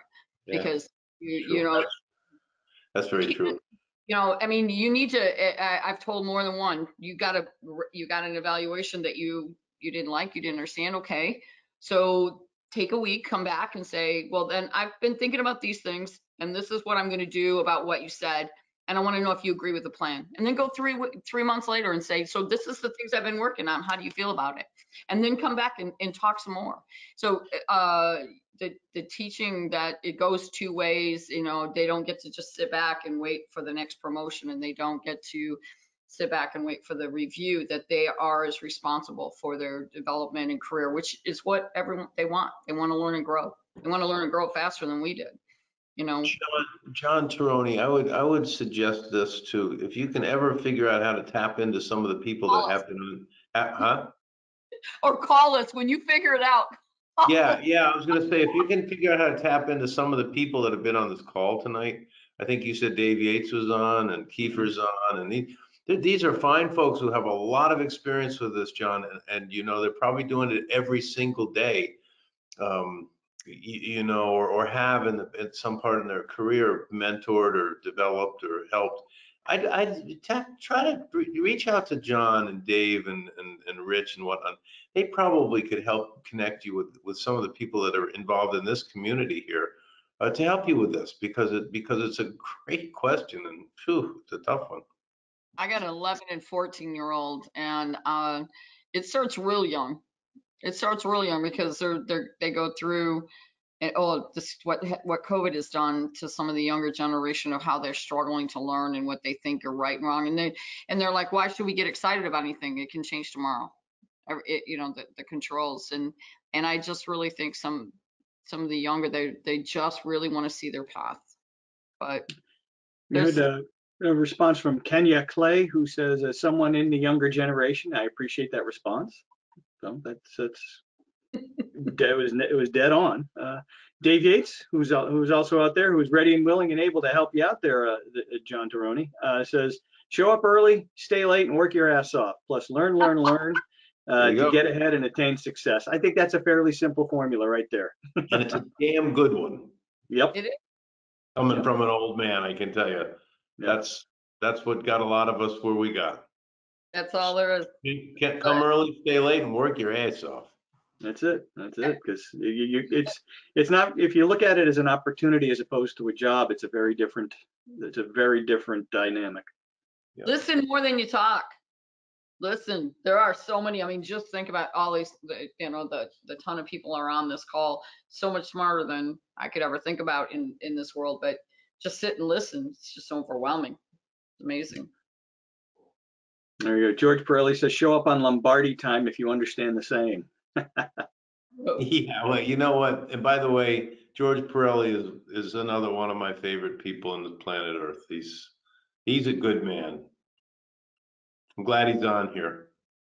Very good. This industry's full of them. Yep. Oh, yeah.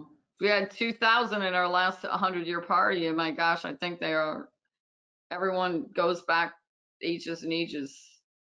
Just, Steve Whelan says, I love Takeo and I'm proud to have them as an OEM partner. Wheels is another guy who's been in this business forever, who someone to tap for advice. Wheels is one of the best. So, you know. Yep. And Jim Tamlin says, if you don't want to know everything about your job, find another one. There you go. That's well said. Really well said. Yep, that's it.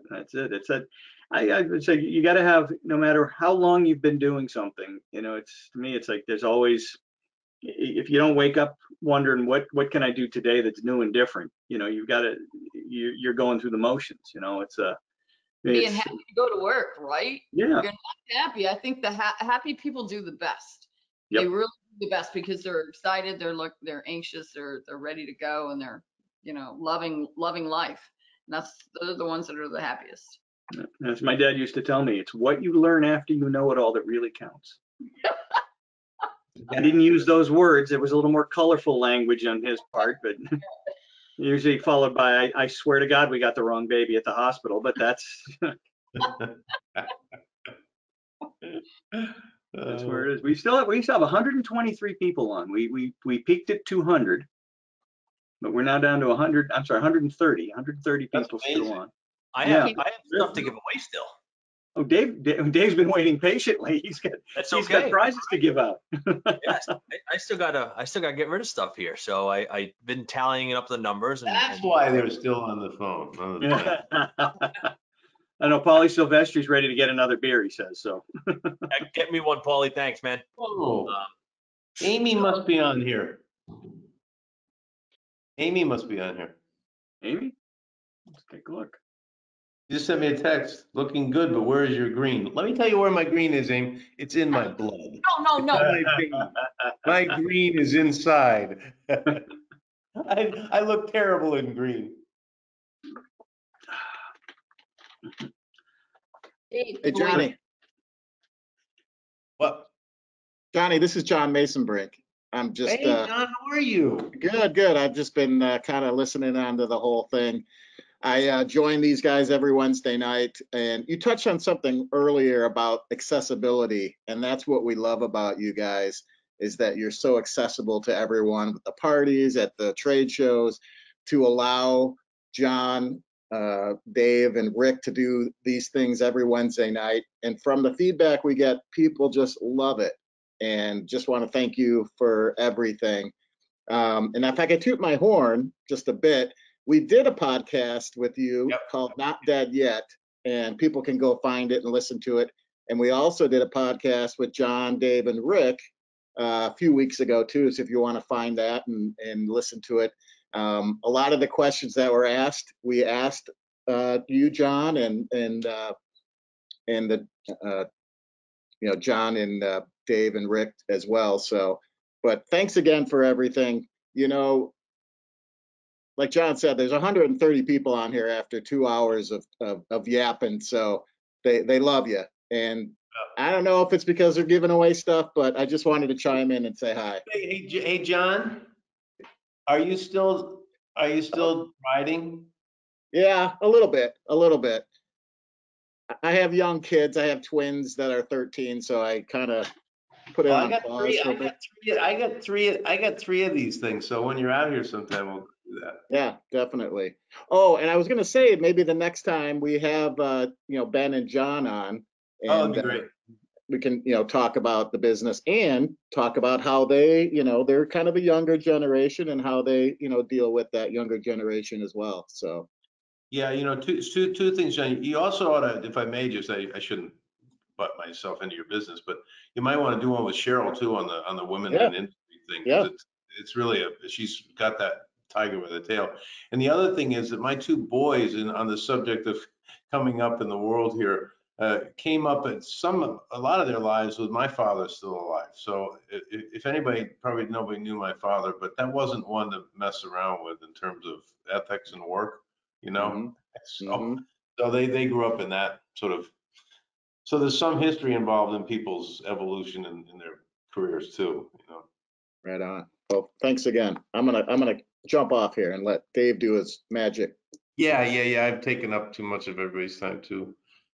Never, not at all. I mean, and I do have to say, thank you, to allow John and I and Rick and Brett and Rich to have that place for us to talk all the time. With the IDC at the factory, and for us to do what we do out on the road, it is truly a pleasure. I was just having this discussion with my wife the other day, and she has said this job it's not what you do, it's what you are. Which is just, and I think that's why you will allow us to become what we are, instead of having to fit into a mold also at the same time. So it's been truly a blessing to be here.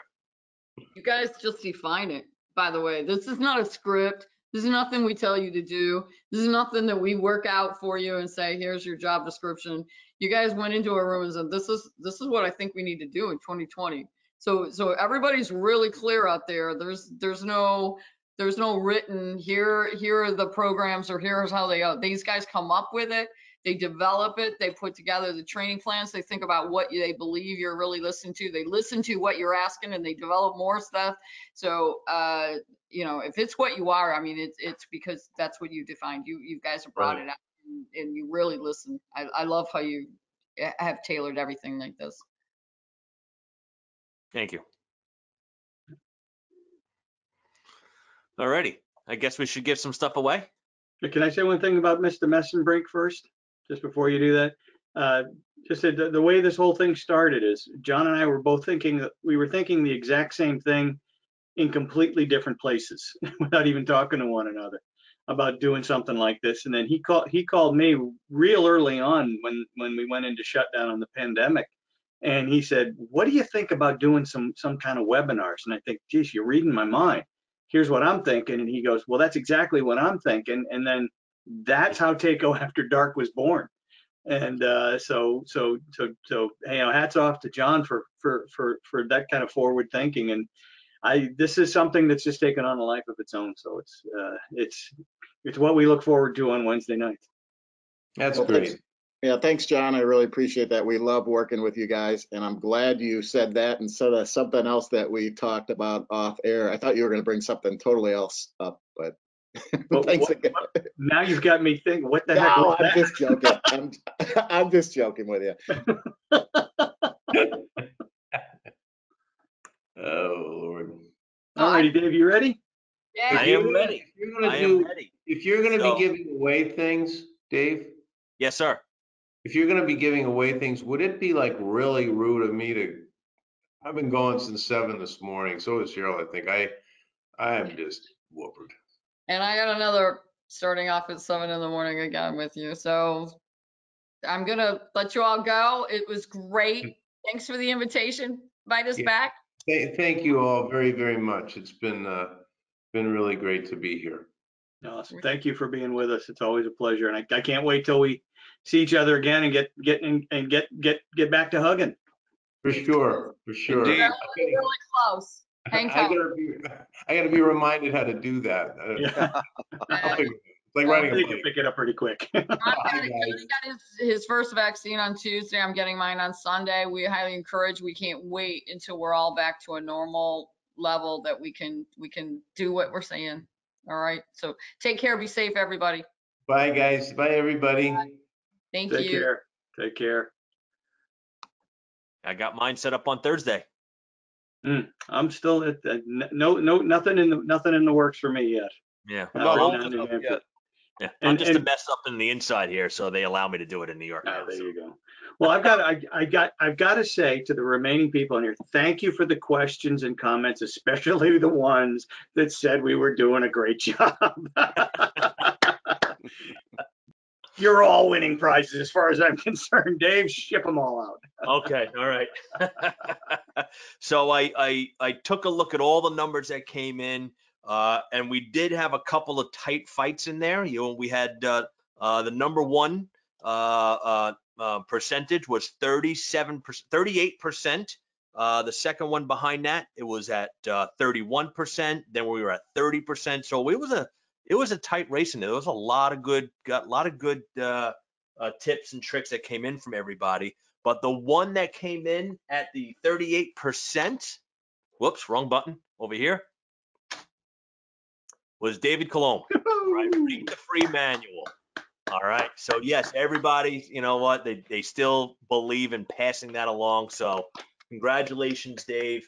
I will contact you. Email me tomorrow. I know, or give me a call, because I know you and I have to talk about something you wanted to talk to me about last week, and I traded emails, and so give me a call tomorrow, and so we can discuss that, and so I can send you out your stuff back here, and I can get it out of my office. So, all right, congratulations, Dave. Awesome, good to see you. Hey, Dave, Yes. does that mean we can't go to sleep tonight? For what reason? Invasion of the Body Snatchers. Ah, that's right. There he is. Yeah, and both Dave Yates and George Burley says they thought that people think that the manual is something you use as a knee pad. Knee pad, yep. Yeah. Now here's one. Richard Summers says, my old boss said to me once after he saw it open on site, throw that thing in the garbage. It's amazing. It's amazing. There's a lot of work going into those things. I know we've got Right. teams of people that work on them. You know, it goes from desk to desk to desk, and everybody has something to add to it and put work into it. So a lot of stuff goes into those things. So take advantage of them. Curiosity, what were second and third place? Second was Jim Tamblin with the troubleshooting and the keep it simple, stupid. Right? You know, check the power, check the gas, you know, all those other things. It's not normal, you know, it's got that. And number 5, what was number 5? Do heat loss. Do heat loss. There you go. Do the heat loss, you know, and trust the numbers. Yeah. So that was number 3. Yep. Very good. There's Douglas Speck says, when I first started, an old guy threw a hammer at me for reading the manual. I guess that's why That's we all have abuse. to come back to them now, right? Yeah. Now give the kids the books, they eat the pages. Well, my dad said the same thing about me, I'll tell you what. All righty. Well, great. Hey, what a great 2 hours and 14 minutes. And like I said, as always, we'll stay on as long as you guys have questions. This was a great way to finish off the season, the winter session. It's starting to get nice outside. We're into daylight savings time now. We've settled on some dates to start the next session. We're going to start on June 14th, right? June 14th, and it's going to be the 10-week. I'm sorry. April. Did 14th. I say June? You said June. I said June. I meant April. Thank you. Very good. Ending in June. We're starting April 14th and we're ending in June, 10 weeks later. There we go. And again, it will be the Arteco factory training class broken up into 10 one-hour sections. So since we can't have the class at the factory, we're going to bring the class to you on Wednesday night. So we're going to start with part 1 and go all the way through part 10. And that will be starting on June 14th. We'll get that posted on our website. We'll get emails out to everybody. So that's going to be again just a 10-week journey through hydronics heaven. I think we're going to have such a good time, and so that's going to start in June. No, not June. John wants to take a 4-month vacation right now. He just I've been drinking too much seltzer here. Sparkling water. Here we go. On New Year's Eve. No, St. Patrick's Day. Yeah. 4 weeks time. Yeah, 4 weeks time. April, middle of April. There we go. You'll see the emails and the social media and all that other jazz out there. You'll get the info on it. It'll be up on the website too at the same time to register for the classes. So always look for that. Yeah, he's looking for. Yeah, I don't know if he's looking for the Speedo there. He's just looking for more links. Getting out there on the. You want to see me in a Speedo? All you got to do is wrap a rubber band around a pair. You got it. Okay, that's what it'll look like. So. There's a visual you don't need there, David. Heavy on the fuzz. Yeah, there we go. And just don't need any more experimental sandwiches. Well, Tim Davis suggested, what did he say? He sent me a text here. Tim Davis suggested try peanut butter and yellow mustard. I don't know if that's just a dare to see if I'm stupid enough to try it, or if it's actually a thing. I don't know. And a good night to Mr. McGrath. Always good to see you, my friend. And we had some green tea. Does green tea count for St. Patrick's Day? Why the heck not? Why the heck not? All righty. Well, cool. Hey, well, any of you guys left that have any more questions? Please shout them out. And but if not, we'll stay on as long as you guys want to hang, and then we'll call it a night. But from Colin, thank you and your team for all you've done. Can't wait for what comes next. Thank you very much, Colin. I appreciate that. Thanks for the great content, says Todd Raymond. I think they're pulling your leg on the mustard and peanut butter. I think so. I hope so. Okay. All right, Ferris is always good at bringing in those last minute questions that actually mean something. Let's go to Ferris here. I did service today for 2 tankless water heaters, and they have a circulator pump, and they do have a swing check valve installed in the vertical position with the arrow going down. Is that acceptable? Because I know they must be installed in a horizontal line only. Question. Okay, swing check or spring check? I want to make sure we're talking about the right stuff. Ferris, if you did say swing. Okay, yeah. He did say swing. Okay. Yeah, so swing should always be horizontal, correct? Yeah. A spring check you can put on the vertical pipe. So whether it's going up or down with a swing check, yeah, it should be horizontal. Now you don't want gravity to affect the check at all. Yeah. He said, yeah, he said confirmed it is a swing check. So. Okay, if that's how they installed, if that was that installed by the tankless water heater, or was it was it installed? Was it part of the installation after the fact? It was an add-on. Okay, so yeah, that's not right. If it is a swing check, it does have to be horizontal, or it doesn't do anything really. They tend to make noise too, even in the horizontal position. So a lot of people just kind of naturally gone to a spring-loaded with like a Teflon seat or something that's a little less noisy out there. Mhm. The other thing, when they were first shipping swing checks, they actually used to put a little piece of some of you old folks will remember this. They used to put a little piece of sponge in there when they shipped it. And some people forgot to take the sponge out. It didn't work so good, especially when you soldered them, and you melted all the stuff inside there. So anyway, And then you get to craziness buy does another swing happen. kit. Yeah. Very cool. Ryan McKernan wants to talk recirc and pumps and plugs, baby. You just want to start it all up again, don't you, Ryan? Ryan is a regular on our Monday night.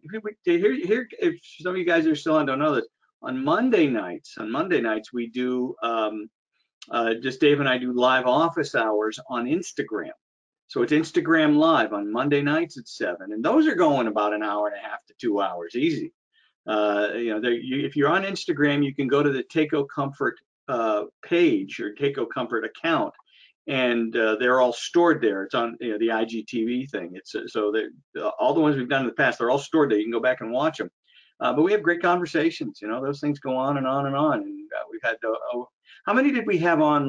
How many people did we have on, Dave? And how many viewings We have had we had since we did it? last week we had about 117 on live with us, and we end up, there's usually around 200 to 300 that watch it afterwards. So if you guys are on Instagram, make sure you follow Takeo's page, because I take over their account and do the live stream from there, not from my personal account, which is Takeo Training, and I invite John in. But what you should also do is make sure you subscribe to Takeo's page. So this way, when we do go live, you'll get a notification on your device that we are live. We are trying to schedule it, meaning Mondays, 7 p.m. Eastern. So come on by anytime after that. And what we mean by office hours is just ask questions. We're doing the office. Imagine, you walk by and you're on your way to the coffee machine, to the water cooler, and you see John and I sitting in an office, and you just lean in and just start talking, or you have a question about something. So we want to make sure we're available for you guys when you get done with work for the day, for the questions, for what you experienced during the day or what you have coming up the next day. So please take a look at it. Stop by, make sure you follow Takeo on Instagram. It's only on Instagram that we're doing this on Monday nights. Yeah, we tried it on Facebook and it just didn't quite have the same pizzazz. I think maybe because it was the timing that we had too. Yeah, we had in the afternoon too, which was not quite the same thing. We're learning there's an audience and an appetite for this kind of stuff at night. Obviously, as the 69 of you who are still on know quite well.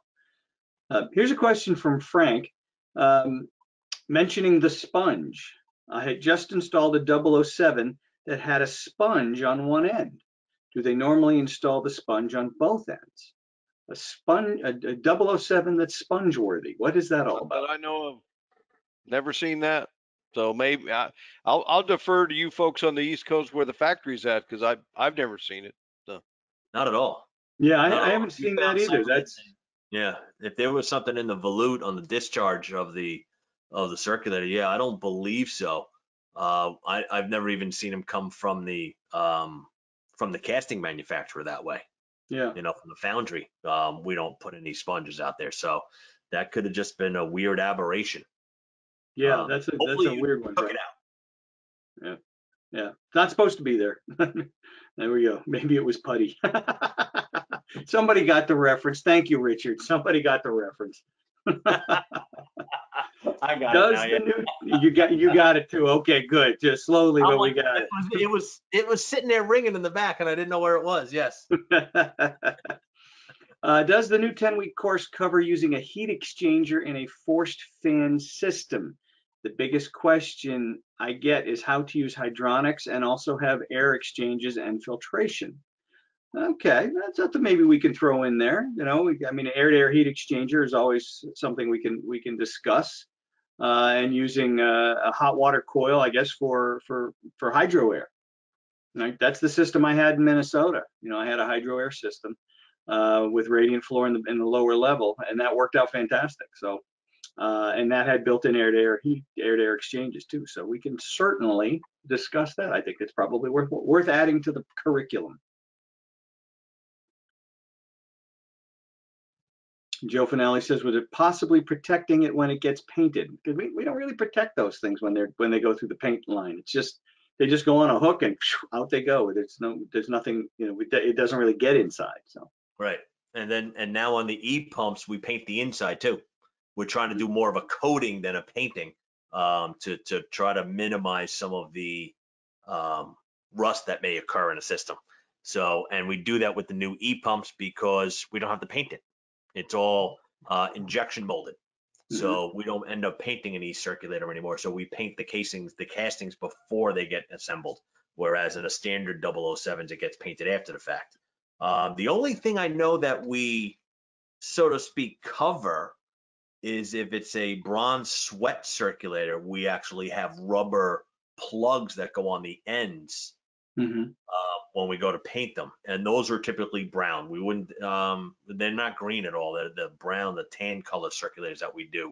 But the ends right at the very discharge, supply and return of the circulator, we have a rubber cap that we put on and we take off. So yeah, I haven't seen a sponge installed anywhere. Hopefully it wasn't an eBay circulator. Yeah, because you never know what's going to happen there. That's right. Cool. All right, well, guys, what other questions do we have here? Anything left? A heated ventilation area. Yeah, I guess that's, you know, we're talking about air to, you know, one of those air-to-air heat exchangers when you temper the incoming air when you're doing your indoor air quality. Which, in my estimation, Rick, I would hear your opinion on this. A lot of people ask, well, how do you factor, when you're calculating a heat loss and you're doing infiltration heat loss, how do you factor in your air-to-air heat exchanger for ventilation? How does that impact the infiltration heat loss? So sometimes the software will actually have something where you can say it's a HRV or an ERV, and under a design condition, not the design condition for heating, but the design condition for the HRV up to a certain point, down to a certain point, it'll give you an efficiency. Let's say it's, you know, 40%. Well, that you can deduct that off the infiltration rate. So, you know, not to get into the weeds, but it's going to better state your infiltration so it's not as high. It gives you a reduction in your heat load based on that portion of the calculation. That's what I remember from doing them from Alaska. We did a lot of HRVs and ERVs up there, and that's how it would help. When I moved to the lower 48, they just weren't getting it, at least where I was at in the Rocky Mountains. So I know they use them. I know they're still sold out there. I just, you know, I kind of lost that end of things when I moved to the lower 48. So. The way I've always looked at it, and the way I've heard you explain it before as well, is you know, you are mechanically controlling your infiltration. Really, it's a controlled environment. Yeah, so it's going to reduce the infiltration heat load. Yeah. As you just said, it's going to reduce the infiltration heat load. And how do you calculate for that? For me, I just don't. I just calculate my infiltration heat loss normally and figure I'm fine. You know, the infiltration is going to be overstated anyway. This is, if you are at all worried about fudge factor, this is that'll be one of the biggest pieces of fudge that you've ever seen. All right. I mean, it's peanut butter fudge with frosting, walnuts, and you name it built in. I mean, that's a big old slice of fudge right there.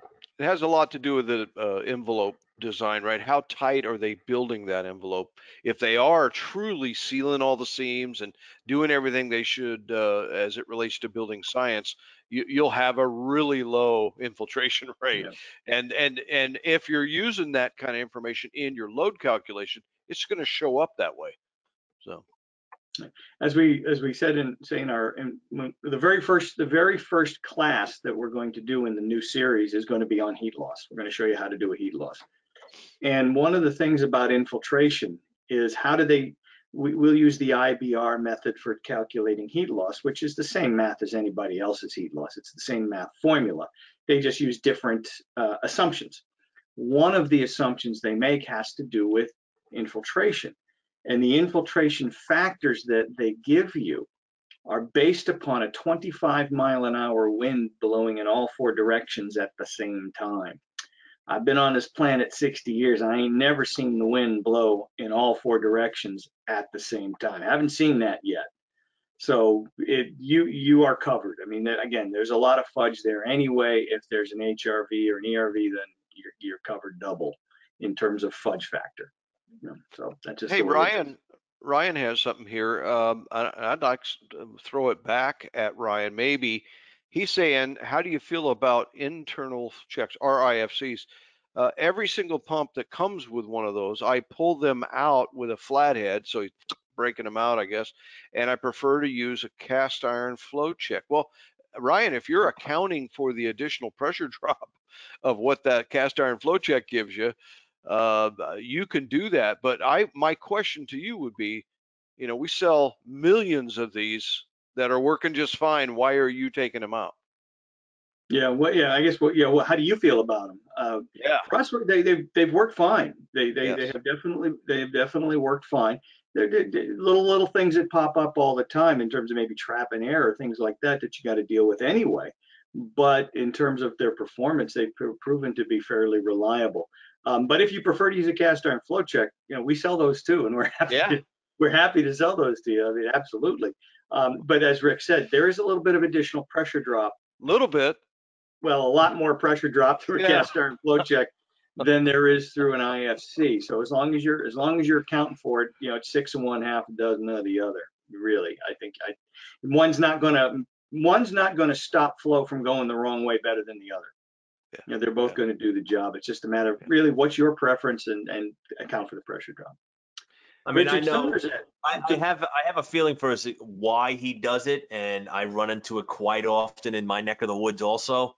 And it's usually when you have maybe a 3-zone cast iron boiler, you come right off the boiler, and you come out, you come straight up out of the cast iron boiler, you run a speedy header up there, and the first circulator usually gets a little jammed up with air.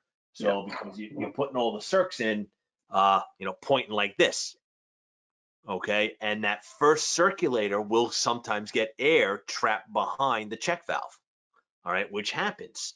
So then if you experience that happening more often, double check what's going on with your air elimination, the pitch of the pipe, things like that. But a lot of times it's the first one that happens, and the guys will pop these out and put an external flow check in, because now I've got this much pipe that can hold the air that may residually occur, because we do a lot of installs, hopefully in the summertime, and we purge, but we don't really purge. I mean, the best way to purge is to really get that boiler up hot for at least 4 hours and running, to really get all that residual air out of the system itself. So spring, then the fall comes along and it's been sitting off, and all those little air bubbles have slowly escaped and end up behind the check valve and burn out the circ. If you got the ECM in there, you got the air purge in there, so hopefully going to pull that out. So I see where he's going in that way, and just from experience, say, hey, pop those out, put the external in. That's fine too. Do what you like with it. Exactly right. Very good. Richard Summers asked, when you worked at Wurzbo, did you go to the dog track or the piano bar in the Mall of America? Well, that was the Canadians thing. What we did, all right, for our weekend classes, we would go to the Mall of America, and they had NASCAR simulators, and we would spend the evening there doing races against each other, which I usually won because I did great wheel work. But we had dinner brought up there, and we had the place to ourselves for Friday night.